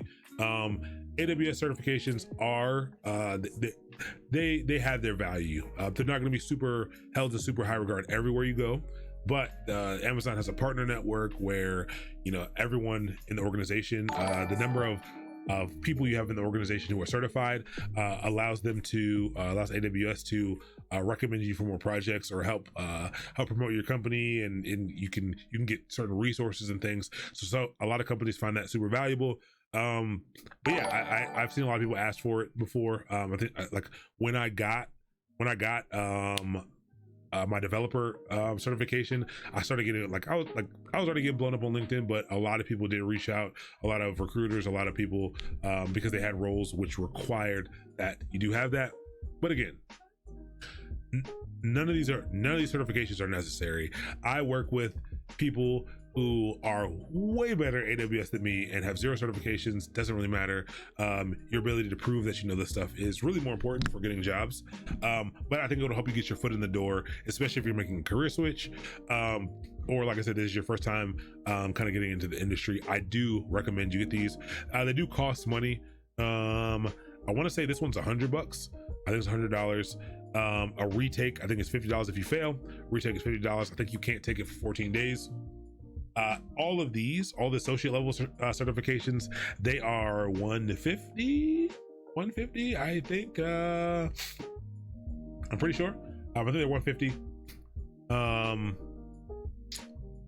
And you can retake those. I think it's $100 to retake those.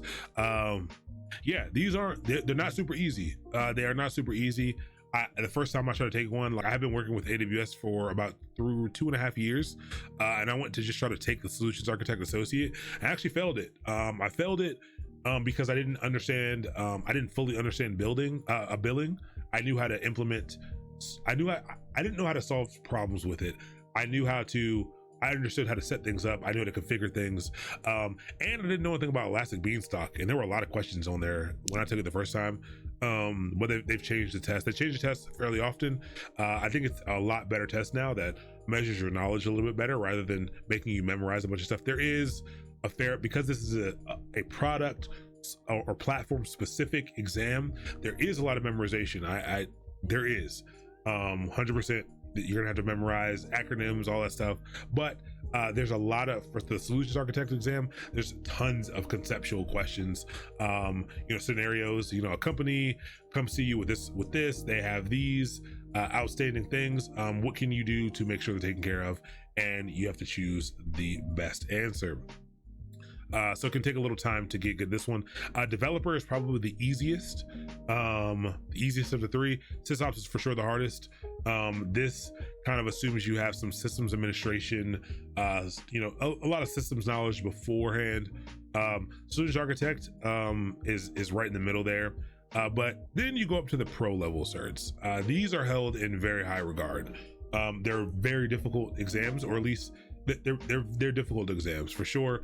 The Solutions Architect, there was a period of time where worldwide for Solutions Architects, a bunch of people were taking it. They were only certifying like worldwide like 12 new Solutions Architects a day, because it was so difficult. DevOps Engineer is easy. So this is a broad, you can see it's a broader topic. You can see how it encompasses kind of both of these things, SysOps and developer. Sorry, this is broader. I'm sorry. This is broader. This is actually deeper. It focuses on a smaller number of technologies, very deeply. And the tools and stuff that it focuses on are the tools to help you deliver software. So a lot of things like CodeStar, EC2, all that stuff is going to be here. So it's going to focus on these things, but you need to know them very deeply. Solutions Architect, on the other hand, is going to be much more broad. You're going to need to know a lot more services, not quite as in depth as DevOps Engineer, but it's not shallow at all. It's not gonna be like, oh, I know what the service is and what it does and I'm good. No, you're gonna need to know what it is, what it does, what problems it solves. You're gonna need to understand some of the caveats of configuring it. You're gonna need to know how it's billed. How are you charging? Is it just for usage? Is it time plus traffic, the amount of traffic that goes through? It's a very interesting exam, and again, very scenario based. I think it's almost impossible to pass the Solutions Architect Pro if you have not, if you don't get some hands-on experience and kind of understand utilizing the cloud in a real way. But yeah, they're pretty tough. I do not have either one of these. I'm actually going to go for this. I'm going to set a date. I want to get it before I do the advanced course. I've studied for this before. I've just never taken it. But I studied for it a number of times. Like I said, I do I do stuff with AWS daily. That does not mean I'm going to pass it at all. There's people I know who've taken it 3 or 4 times who are, again, amazing with AWS, but have had trouble passing it. So I'm probably going to try to get that.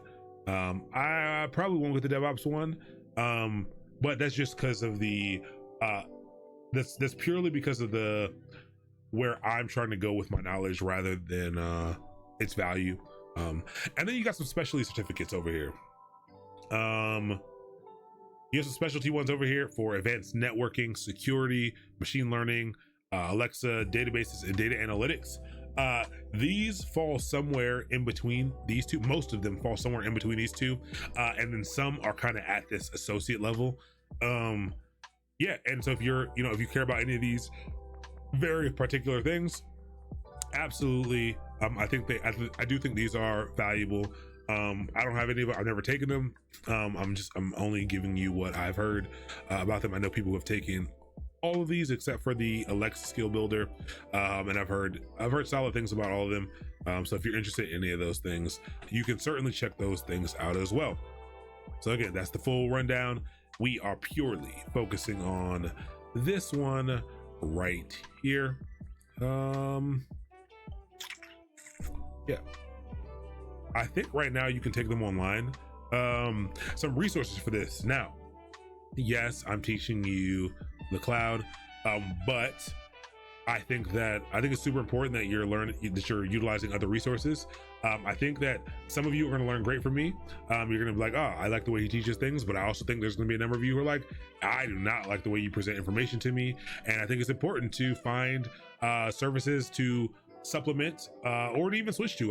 The goal here is to get you involved. So I do think A Cloud Guru is one of my favorite resources. One of my favorite. I love it. And I think this is valuable, even if you're not trying to learn, even if you're going to go through this boot camp and you're going to learn all the topics from me, which again, I think you should. I think learning it live, putting some context around it. I think also, even if you want to go through their courses while you're going through mine, I think we'll put some context into place because we're going to be doing a little more hands-on things than they do. But the thing I like about A Cloud Guru, I'm not affiliated with them in any way, is that the cloud changes quickly. New services are added all the time. Their only focus is the cloud, or was at least. But they do series in which they update you weekly for all the different cloud things. And they do Amazon, they do Google Cloud Platform, and AWS. But they'll tell you, hey, this new service is now available or in these areas. Here's what it does. Here's why you should know about it. And that's the stuff I find super valuable. It's really hard to stay up to date on tech. It's really tough. And having that available has been like amazing for me. I haven't used their training in a while, but I keep the subscription around for that, like the weekly AWS dumps of new things that have happened with AWS, changes that have been made. So I don't know, it's pretty dope. They purchased Linux Academy. Linux Academy's cool. Their program seemed a little convoluted to me. Like there was like way too much. It was weird. I think the pacing was weird, but I think now you might get access to both. Feel free. There's also, if your goal is to pass an exam, there is a company called Wiz Labs. So A Cloud Guru provides really great practice exams, but so does Wiz Labs. And I actually do have an affiliate link for Wiz Labs that I'll get up one day. I think it's pretty dope. I've used them when I've taken the exams. I do have the certified developer and solutions architect associate certifications. Again, just haven't taken the time to actually go take this exam yet, but there are a lot of resources here. There are a lot of paid resources, there are a lot of free resources. There's a Slack bot I think that we have inside of Slack that will actually ask you exam questions. I'll show you guys how to use that as well. Yeah, A Cloud Guru's white papers and stuff, pretty dope. Again, my goal is to show you the things that I use to help you find your way using this stuff. But also at the same time, everyone is not an autodidact. I can't tell you how many times I've watched a series that they put together where I watched it, and because I didn't have any context around it, because I couldn't ask any questions real time, I had a lot of trouble following it and really understanding what was going on. So yeah, just again, giving you the resources.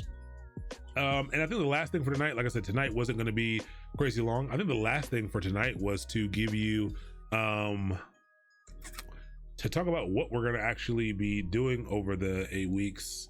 I was going to put up on the site, but I got a lot of questions about it last time.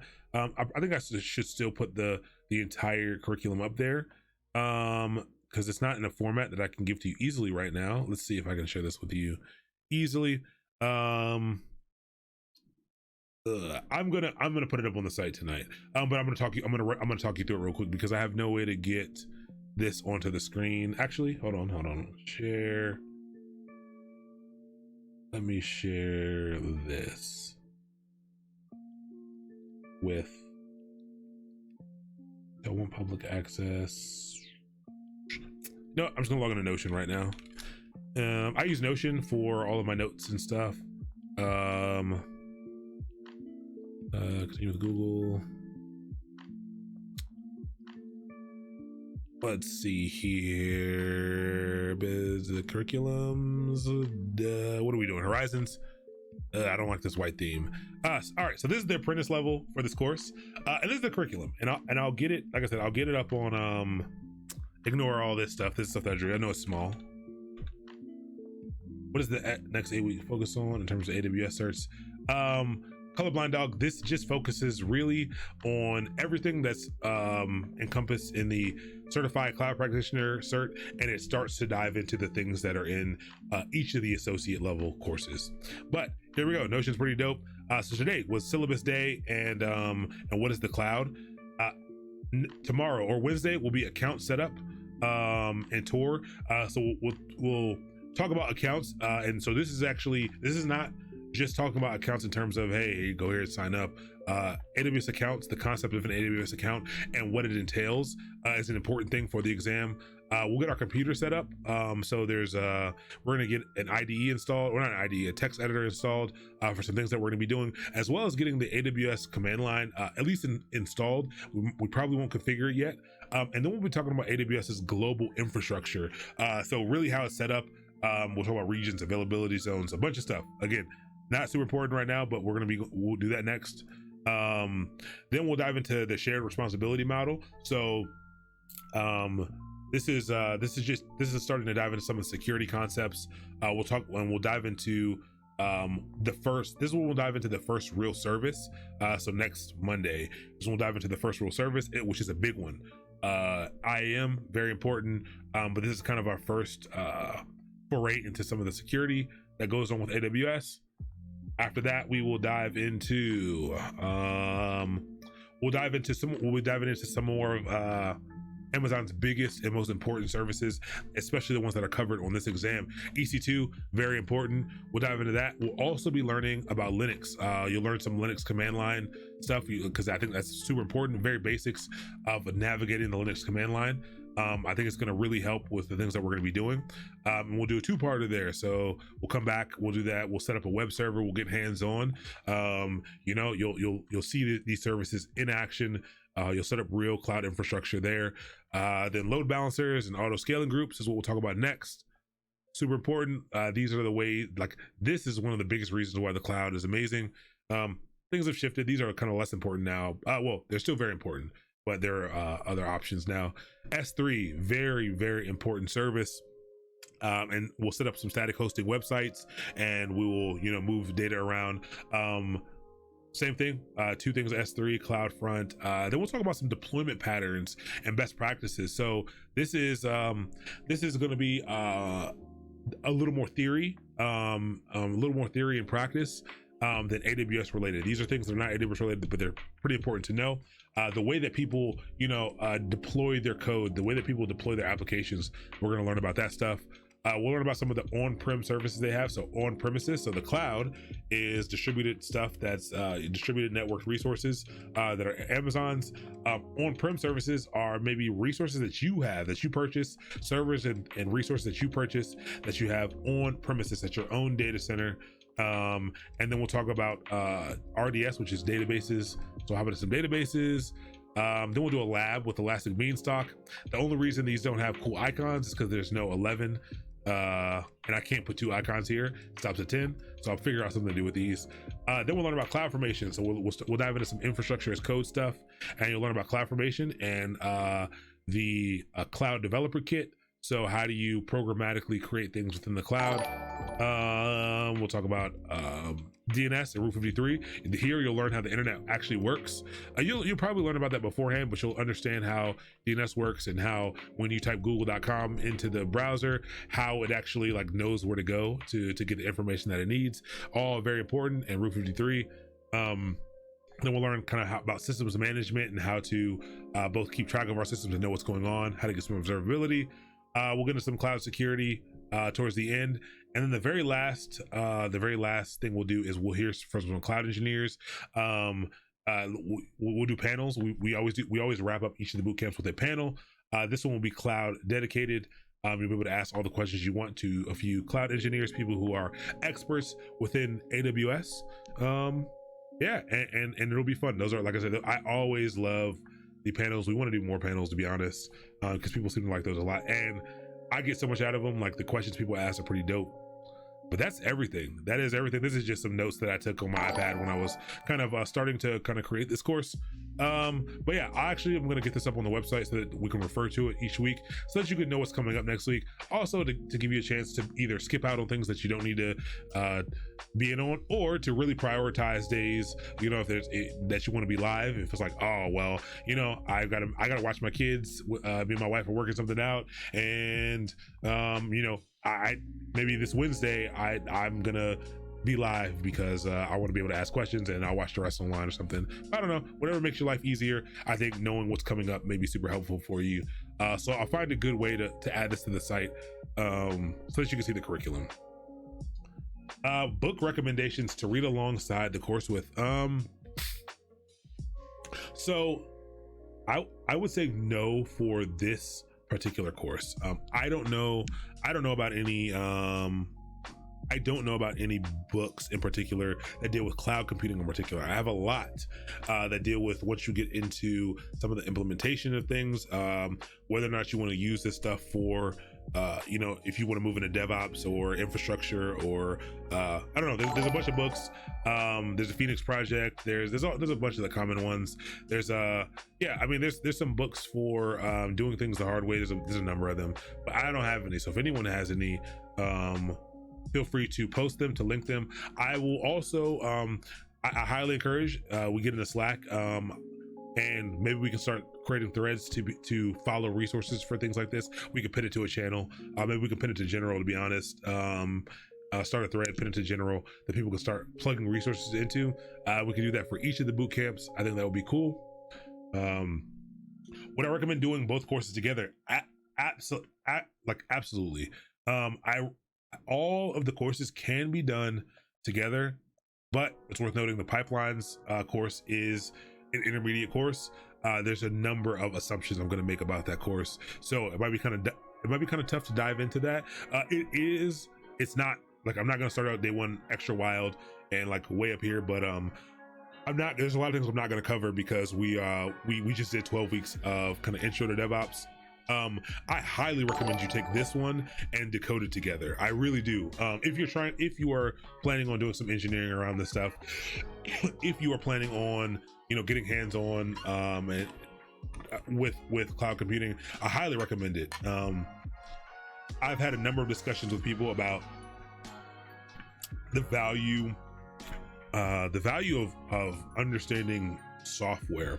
And again, you do not need to be a software engineer. You do not need to be a coding wizard to use code to make your to make, you know, your life easier in the cloud, and vice versa. I can't tell you how many software developers I'm gonna really recommend to do this course, because nowadays all the stuff kind of goes hand in hand. I think there's a merging of industries going on, and I think what it means to be an engineer, a software engineer, dev, all that stuff, all the buzzwords, I think it's starting to converge a bit, and I think you're going to need to know more to do anything. Like I don't think you're allowed anymore to just write code and not know how it works, not know how it kind of gets deployed or pushed out. So I highly recommend you take at least this one and decode it together, which is the one on Tuesday and Thursday. I think they're both really approachable. This course is actually probably going to be harder. I know a lot of people have asked me like, which one should I do first, as if they were like these were like the same level of the same course. I think this one will be a little more tough because there are the computer science one is a lot of concepts. This one has a lot of concepts, that one has a lot of concepts, but that one's mostly concepts, and you can not fully understand something and still get to the right answer in that course. This one, there's gonna be a lot of things where you just gotta know the thing, like you gotta learn the thing on top of the concepts that are a part of it. But again, I think it's gonna be very approachable, and yeah, and yes, everything is gonna be on YouTube by tomorrow, 24 hours after. I'm probably gonna start, like, honestly, I probably won't wait 24 hours. I have some automation set up. This will get rendered out tonight. I'll probably upload it midday tomorrow. I'll probably have it upload midday or something, but I'm trying to give it a little bit of time. I don't want no smoke with Twitch at all. But yeah, flight attendant looking for new opportunities as my future is a little cloudy in the industry. I love it. First off, any recommendations on learning skills to create flexible remote and or side hustle opportunities? That's a phenomenal question, and it's very tough. It's a very tough question. The place in the industry where you have the most side hustles, I think it's easiest to get side hustles, is in web development. Everybody needs web work. Everyone needs a website. Everyone needs an application developed. I think web work it has the most opportunities for smaller side projects. Unfortunately, with things like the cloud and DevOps and stuff, every side job that I've done has been large, very large, a full-time job large, just for a short amount of time. So if that's something that interests you, great, but I think web development is the best place to get into it. So the decoded course that we're going to be doing on Tuesdays and Thursdays would probably benefit you the most. I also think that's the quickest for side jobs. I think that's the quickest path forward. To be honest, I think web development is the quickest path forward. Just because most people on the side don't need a ton of infrastructure work as part of side jobs. That's usually for larger companies. Smaller companies need it as well, but usually they'll just hire someone to do it. But yeah, besides that, yeah, web development, to be honest, quick for side hustles. I think web development is really nice. I think so many people are going into it right now because there's a huge psychological factor of the instant gratification. What happened here?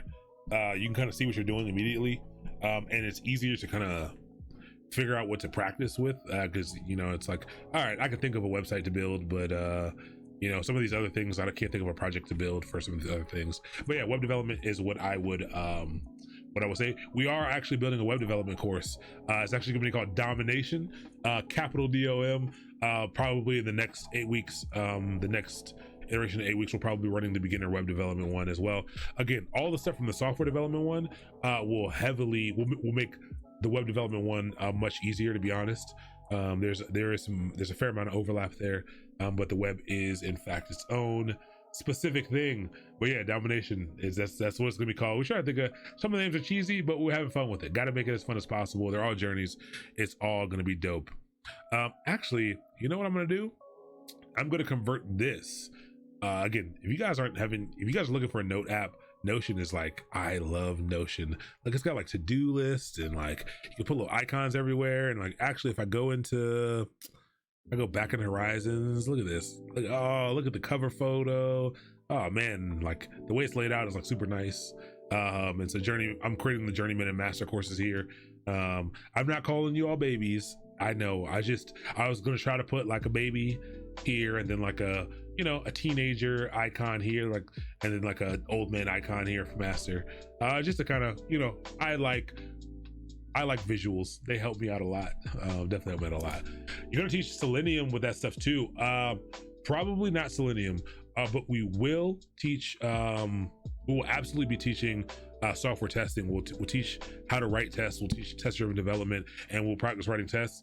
Selenium, not so much.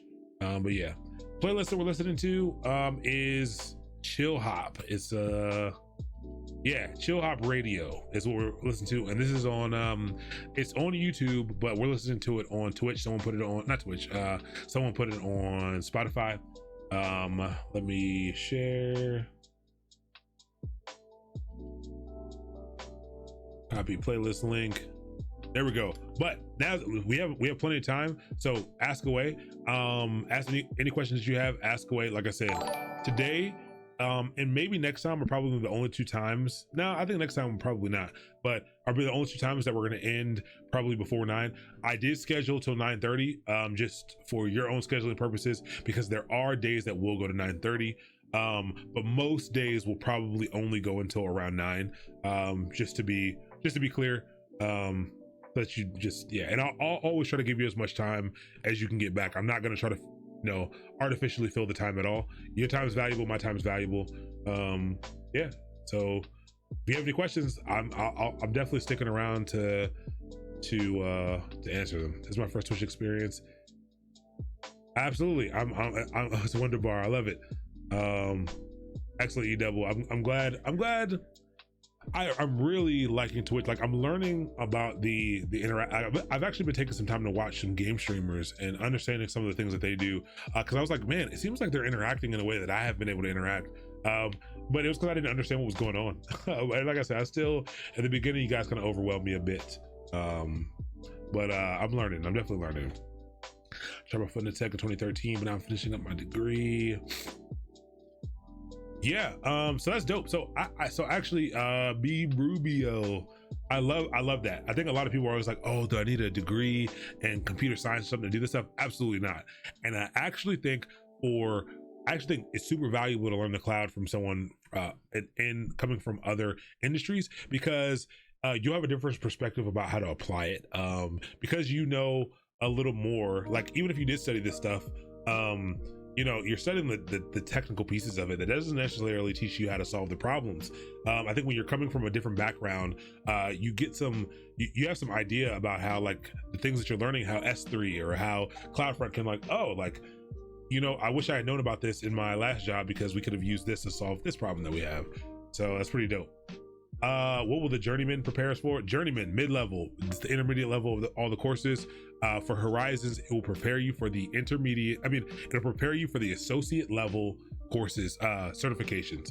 So it'll prepare you for specifically the developer and the solutions architect AWS associate exams. Yeah, it's kind of hard to include all 3. There's a lot of overlap. It'll actually help prepare you for all 3 of them, but specifically those 2. The journeyman level of, like, the journeyman for the software one, that one's like, all right, you've learned the basics and, like, the base theories. The journeyman for software is actually going to be real action. It's going to be really building. It's going to be focused on implementing the things that you've learned, whereas this one is going to be a little bit different, because there's we're going to be implementing stuff immediately. That won't be implementing in the journeyman level. Journeyman of pipelines is actually the same thing. So we learned a lot in the intro to DevOps, but journeyman now, the journeyman course is applying all of it. It's building real things. It's building real pipelines. It is doing canary deployments. It is doing a bunch. It's doing all that stuff. So and then master is going to be taking everything to the next level. It's going to be some of the obscure things that are helpful to know, but not necessary to get a job with, but like things that'll make you elite, things that things that you pick up only from experience, only because you saw it live, only because only because your servers went down because you were getting 40,000 requests per minute or something. That's what that stuff is going to be. Share a link to your Tuesday and Thursday course? Yes, I can. Everything's at academy.mastermind.io, but Decoded will be that one. Someone might have shared it already, but I'm going to share it anyway. El Washi. This class appropriate for mid-career sysadmin trying to migrate skill set from private cloud to public cloud? Great question. If you don't know anything about, if you haven't learned anything in your career so far about AWS, yes, absolutely. It'll contextualize a lot of that for you, and it may give you everything that you need to transition easily. It'll it's going to be teaching you about the platform of AWS. Are we still rating? Absolutely, we are still rating. We're definitely going to rate someone. But yes, Guilty Grifter. Yes, this would be appropriate. It'll be appropriate, but you'll probably get the most out of the intermediate course, to be honest. Can a non-engineer take the Tuesday, Thursday class? Absolutely. That one is more designed for, like this one is definitely designed for, this one is designed for people who've never touched this stuff, but the decoded one, it's less computer, like it's less, there's not as many actual hands-on computer challenges with that course because it's more theory. So like, yeah, absolutely, a non-engineer can absolutely take the Tuesday, Thursday class. I highly recommend it. Any recommendations on resources for Terraform, Docker, Kubernetes? Yes, infrastructure as code is dope. That's the stuff that I love the most. Resources for Terraform, I grabbed a Udemy course. I will share it. I'll try to find it and share it. I grabbed a Udemy course that was fine. I think that Terraform's documentation is excellent. I usually never go to documentation first. Terraform's is pretty darn good. They have a little intro. Terraform. I covered all of this stuff, the basics of all this stuff in the DevOps Bootcamp. So if you go to YouTube, there's a playlist. If you go to the DevOps Bootcamp playlist on my YouTube channel, there is a Terraform module. There's a 2-part Docker module and a 1 or 2-part Kubernetes module. With a Terraform I've been running, I'll check that out. But I really like their, like, just to kind of get started, to like just real fast see everything working. The problem is some of the stuff in there might be confusing if you've never touched AWS. To be honest, their examples use AWS, and they can be confusing if you don't have that context. For Docker, I actually think the Docker streams that we did were pretty good, to be honest. I didn't use any resource. I learned Docker from Linux Academy, and I thought it was decent. But I haven't dug into many resources there. Everything I've learned from that was kind of on the job as well. And Kubernetes, we just did Kubernetes the hard way on stream. That you don't need to do to learn Kubernetes. I actually would highly recommend that you don't. There's a dope Kubernetes course on Udemy. It was like the highest rated one. I thought it was very good. I think he could contextualize what Kubernetes, like why Kubernetes. I think that's one of the things that most tutorials are missing. I go to Udemy for most things, to be honest. Usually it does pretty well. Illin boy, dope, thank you. Will these notes be available after the streams? Yes. I'm gonna make, well, notes, so the slides are available in the Google Classroom. So all the slides that we went over today are in the Google Classroom. And actually, what is I think the only homework you have for this time is to, oh no, there are 2 things. One is to get your AWS account set up. Now we're actually going to be doing this next time too. We're going to take some time. I'm going to be going through live setting it up, so don't sweat it if you can't. But because a credit card is required, I encourage people to just set it up beforehand. Again, just create it. It's going to be like creating any other type of account minus the credit card piece. So it should be pretty comfortable, pretty easy. Nothing in there that's going to throw you for a loop. You can't get anything wrong really, but I highly encourage you to get set up before next time, make it a little bit easier. And then there's this one. This is an interesting assignment. There are big ships, small ships, black ships, blue ships, but the best ships are friendships is the name of this assignment. And I don't know why I can't see the full assignment. But what this assignment is this is just hopping into Slack. One, it's helping you learn Slack a little bit, but also to get a little interaction going. Learn the people who are on here. There's a lot of people on here. Get to know them, get to know your resources, and I think the more you connect with people, if you're really trying to go through this thing, if you really want to utilize this stuff to get a job, I think it increases your odds so much if you start going through this with other people. Get to know people that you're comfortable reaching out to, reach out to people who can have conversations with, hop in on conversations. But I don't know, introduce yourself, get to know people a little bit. I'm going to be in there talking to you all, getting to know you all as well. So just a very simple day one activity, pretty simple homework.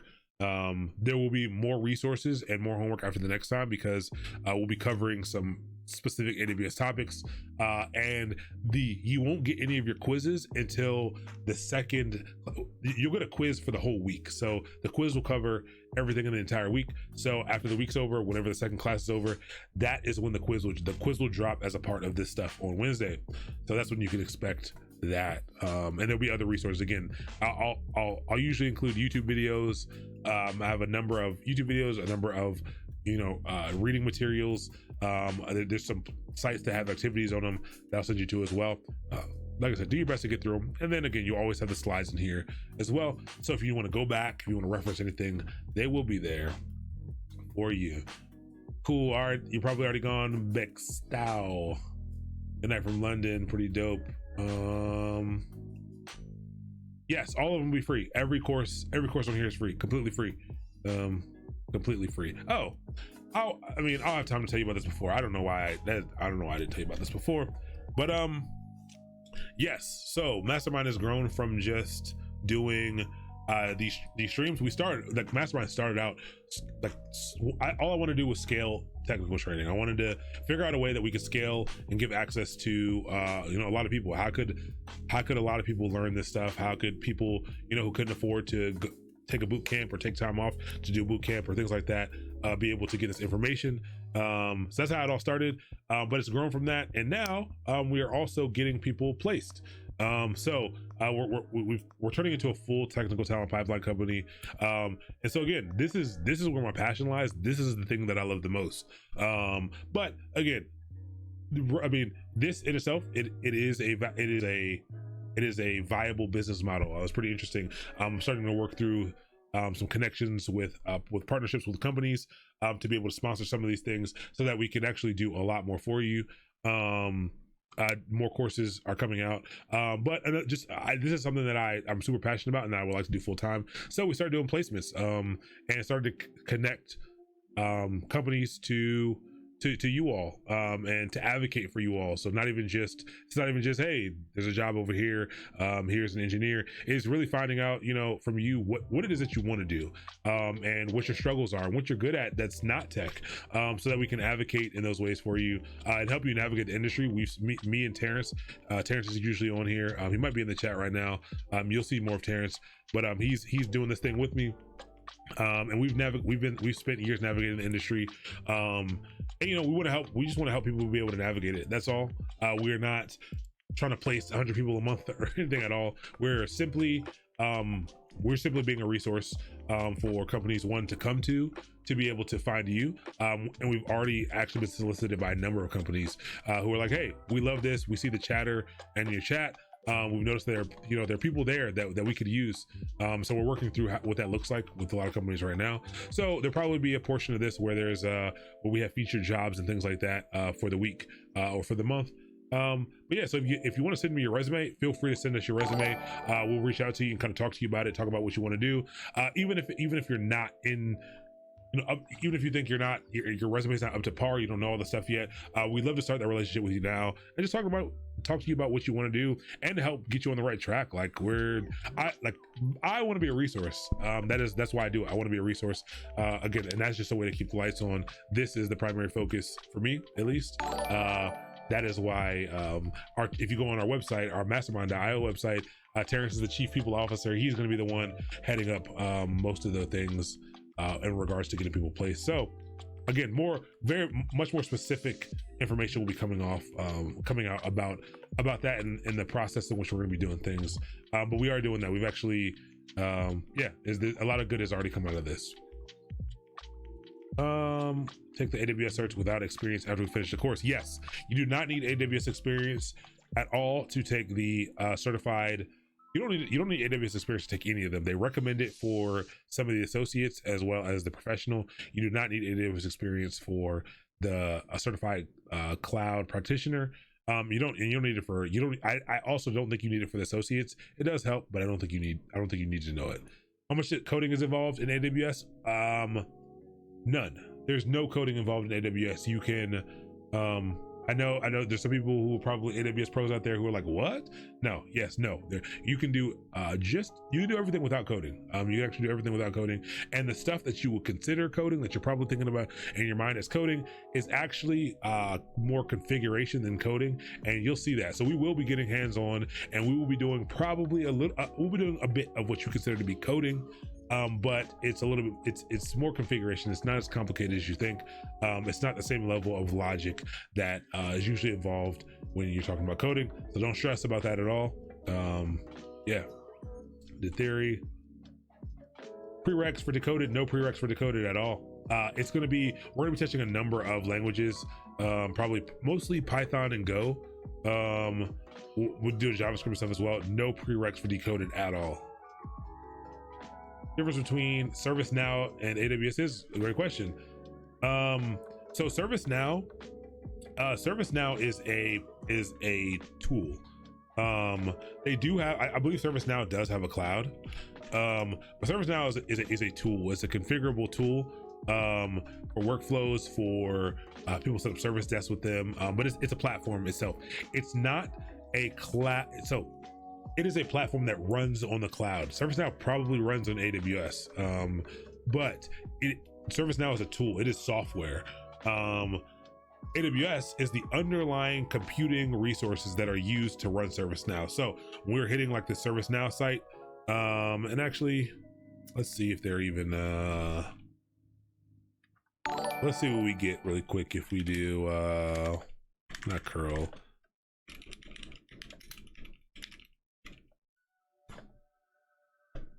Okay, they probably have their own stuff. I just wanted to do a quick thing to see if they were giving us back stuff. But ServiceNow is a piece of software that runs on a cloud provider. So ServiceNow will be a piece of software, and it would run on something like Amazon or Azure or Google Cloud Platform. But ServiceNow itself is not it's a platform that runs in the cloud. It is not a cloud platform, and I know that could be confusing. I know it can be very confusing. Devmont19, thank you so much for the Twitch Prime sub. Tuesday, same class, same time. Yes, all of the classes are the same time for the week. So Monday through Thursday, they're all at 7 p.m. Eastern time. They're at 10 p.m. to 10 a.m. to 1 p.m. on Saturday. Yo, what's up, Shade? What's up? I'm glad. Hey, I'm dope. It's good to see you. It's good to see you. I hope everything's good. Hope your family's good. Temporarily for the AWS setup. Yeah, that is true. Yes. When you put in your credit card for AWS, they do charge you $1, which they give back. I am sorry about that. I should have put that as a prereq for the course, not a prereq, but an assumption for the course that you would need a credit or debit card. I'm sorry if you do not have one. I think I've been looking up some interesting ways to not get around it, but to be able to still do it. So if anyone needs help, I would reach out to me directly. I think we can help you out with some of that stuff. Do you have any recommendations on password manager apps? Yeah, I use LastPass. I'm not logged into it here because I just set this VM up, but LastPass is what I use. It's pretty dope. And actually, I'm gonna go ahead and get logged into it now because we're here. Hey, Brex. I think that's it. Cool. How do I subscribe with Prime membership? Oh yeah, I have a command for that. I don't think I did that. So if someone did that for me, thank you. Appreciate it. But yeah, you can set that up through there. Someone else asked again how much coding is involved. Again, none. Realistically, none. But we will be doing some which you consider to be coding for sure. We'll be doing a number of things on the command line. So that'll make you feel pretty cool as well. I love teaching people the command line because again, that's where you start to, there's instant feedback there. There's instant gratification. You start to feel like Neo from the Matrix. I know when I first started learning the command line, the day I learned how to navigate, I was like, nobody can tell me anything. I'm the greatest computer who ever computed in the world, and I was the man. And even though I couldn't really do anything meaningful, but it was cool, it was fun, I had a good time doing it. Best way to send your resume, you can send it to abrooks@mastermind.io. I want to say I have a channel set up for I have some filters on there, so like if you can put resume in the description, that would help. But I think there's a resume channel. a resume like alias as well. But I didn't want to give it out because I'm not 100% sure I set it up. I gotta get a better way to handle these mail aliases, because now I have a bunch. But yeah. Is that why you're leaving Fearless? Yeah, I'm leaving Fearless to do this full time. Correct. I started doing this. I went through I'm a part of a incubator called Hutch, that's actually run out of Fearless. And that's kind of how this all started. And one of the stipulations for the second year of Hutch is that we're working on our business full time. So later on this year, that will be happening for sure. Let's see. Blackstar, appreciate it. Yeah, just sharing what I can. And also, like I said, I'm not the best at everything. We will be setting up some other research. They're also going to be short. So the boot camps are going to be the main thing on this channel, but there's also going to be a number of smaller, like bite-sized sessions, like 45-minute sessions about a specific topic. There's going to be sessions about specific things. So maybe there'll be a 2-day session about, a very specific technology or something like that. So there will be other opportunities besides these boot camps. But again, these will be the main thing here. I just came here. This is course. Should both the beginner and intermediate be taken at the same time? So I only run one level of each journey at a time. So you can take this one and like the intermediate pipelines one, but they are different disciplines. They have some overlap, but they're different disciplines. So I'll never run 2 levels of the same course at once. So 8 weeks from now is when we'll pick up the intermediate course there. AWS start auto billing after the trial. Okay, so the AWS trial works in an interesting way. It is not it's not a timed trial period. It is it is, but it's not a set time. So they give you a number of hours per service. We will not hit that in this course. We will not blow through your free hours, but it is hours for the year, I believe. I want to say it's hours for the whole year. So don't sweat it. As long as you are doing the things that we do, you will not be billed for anything. But one of the first things that we're going to do though is to set up billing alerts, so that you can set up like that once you're charged a single dollar, or once it says, hey, you're going to owe $1 this month, it'll send you an alert so that you know to either go shut down the service that we weren't supposed to spin up or whatever. We're gonna do everything in our power to make sure you spend $0. Yep, spend $0.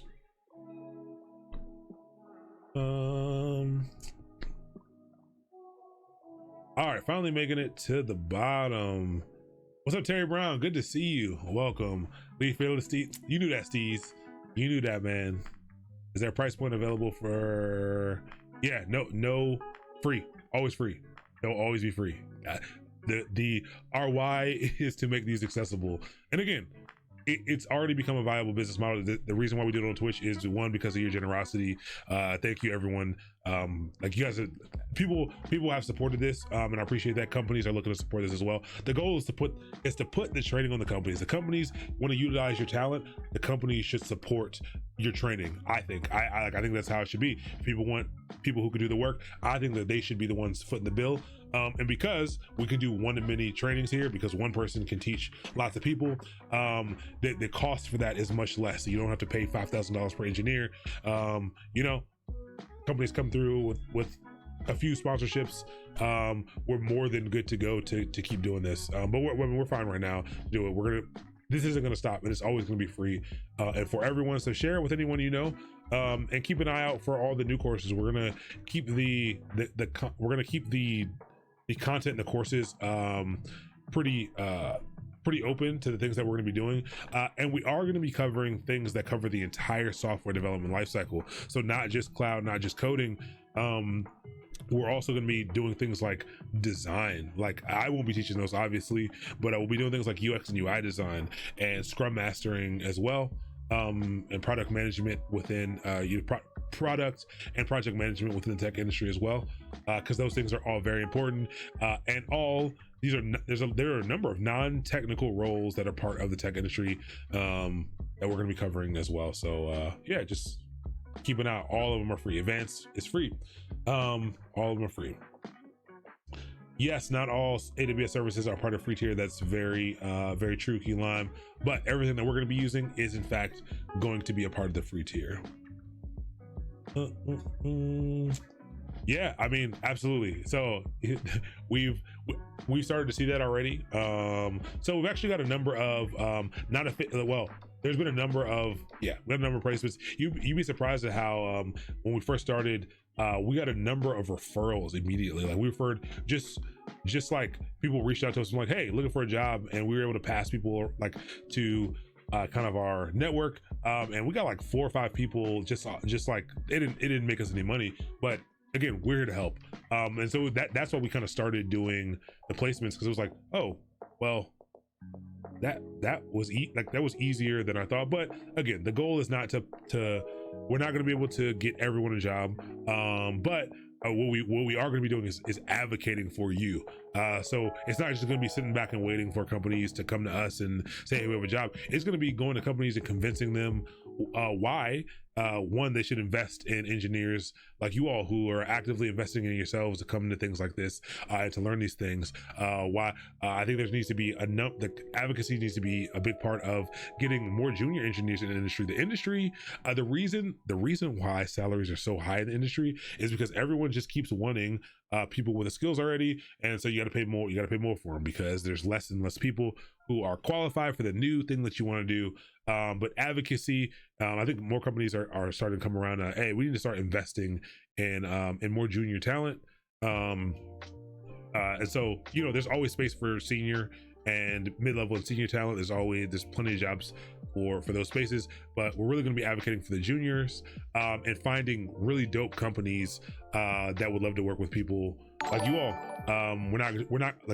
We're going to be fairly selective, actually, like not going to be working with every company out there. We're going to be vetting companies as well, making sure that, you know, these are actually good places to work that are going to support you throughout your process, and connecting you all with them. So that is what we will be doing. How do you submit the assignments? I think you can just click, I think once you do it, I think you can just click like view assignment. I think over on the right, I don't know. I think over on the right, sorry, I didn't mean to share your names. I think you can just click like submit. It should be over to the right or something. Yes, I'm on Twitter. All of my stuff is at Mastermind.io. I think you missed the O there. But yeah, what's it? Twitter is definitely where I'm the most active. So I definitely, you know, hit me up on Twitter. I have fun on Twitter. Last thing, how to access the Google Classroom. The code is here.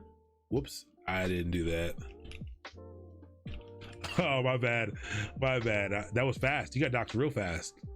But there goes the classroom codes there. It's also below in the panels below. I feel like I had something else. I feel like I had one more thing to tell you all, but I don't remember. Hold on, I didn't mean to type that in. I meant to look at my Twitch panels, because I feel like there's something in my Twitch panels that I wanted to tell you, but I don't remember. Nope, I got nothing. I think that's everything. The specs of your machine yet? My machine, I didn't answer that, but so I'm running the machine that I'm streaming off of is a Windows 10 machine. It is a pretty powerful machine. It is a Ryzen 9 3950X, so the highest like consumer processor before you get into the Threadripper line. 16 cores, 32 threads, pretty dope. It's way more power than I need, but I'm doing some video editing, and I actually have a lot of stuff running right now. 2080 Ti graphics card, 64 gigs of RAM. I think I have like 2 1 terabyte NVMe SSDs in there. Got a couple capture cards, but the rig I'm streaming off of is pretty powerful. Right now you're looking at a VM. This VM is pretty powerful. It's got 8 cores, 16 gigs allotted to it. This is Pop OS. So again, I told you all, I'm a Linux fan. I love Linux. This is Linux. It is not Mac. We did a stream maybe last week on setting this up. So if you're interested in learning how to set this up, I can share with you the link to that. If you want to make it kind of look like this and have a little fun with Linux. Actually, this is not Pop OS. This is Ubuntu. I do use a Linux laptop from a maker called System 76. So when I'm not at my desk, my laptop is a Linux laptop. They're pretty dope. I'm probably going to switch to Pop OS back on here. I was doing a dual PC setup. Sometimes I do use that laptop through the capture card into here as well. Right now I'm not doing that because the server that I use to be able to control keyboard and mouse on both of them is acting a little funky right now. But yeah, let's and I recorded it so I can put it on YouTube as well, but it should still be available on Twitch, I think. Let's see. I don't want to see myself. I want to go to videos. And here we go.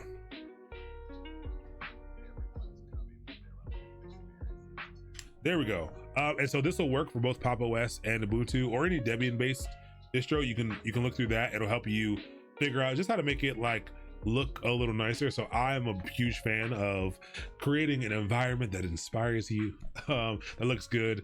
So like my term, like you guys will start to see how my terminal is set up, and you know how I like to do things and my color schemes. And I'm a Vim user, but we're probably going to be using VS Code here.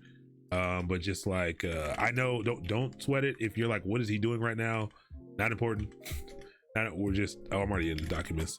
But just like my Vim setup and stuff, and like I don't know, just all that stuff is fun for me. Stuff that I like to do, and I like to make my environment comfortable and fun to work in. Helps me get some work done. But yes, that's it. So let's go over, and we are gonna do the first stream of the first raid of the boot camps. We are gonna raid someone named Kid Queb. I promised him that I would raid him today. I found him the other day. I do spend a lot of time, and I encourage you to do this too. The Science and Technology channel here is dope. I've learned so much. And you can probably see my dog right here. I learned so much from just watching other people's streams while I'm doing work in the background. I just listen and have fun. And like, people are doing fun stuff. They're building real stuff. Like I'm teaching, people are building stuff. Like you guys saw Coding Garden here. I'm gonna make a little VIP, little section for channels that I like, like for people to watch. But Coding Garden, I don't know how to do shout outs yet. He's been on here the whole time. He's been in the chat a lot. Coding Garden is super dope. Learn a lot. He does a lot of cool stuff. There's the Prime again that we're gonna rate a lot just because he's dope as well. And usually our times match up, but I think he changed his schedule, so maybe not. There's a number of people, but it was a guy I liked. He's building he's building some kind of email app that looks pretty dope. So yes, how do I do it? Can I do a shout out? Let me see. Did I do? I don't think, well, nah, I don't even know why I even tried. Wait, shout. Nope, I have no shout out set up. But yes, everyone go follow. I do encourage everyone to go follow the Coding Garden. If you were streaming right now, I would happily bring people over to you. How do I get a link? Coding. See, I'm bad at this stuff. I'm learning. I watch you guys all the time, and I'm like, oh, look at all that cool stuff they're doing. They're like shout outs and VIP stuff. I'm like, man, here is the Coding Gardens page. Feel free to I highly encourage you to head over there and to follow. But we are going to raid this person. What's his name again? I can never, I'm so bad at like memorizing what I'm supposed to do. So do you have a raid message? I don't, but Mastermind Raid sounds dope. So everyone copy that message, and when we get over there, we can all say hi. So this is how it usually goes. I usually take 20 minutes to type in the person's name because I usually mess it up 4 times in a row. But this one's shorter. Kid Queb, but he's pretty cool. He just started streaming pretty recently. But he's pretty dope. So I think I typed it in right the first time. Usually we do a little sign off here. We talk about what we're gonna do next time, but you've already seen the stuff, what we're gonna do next time.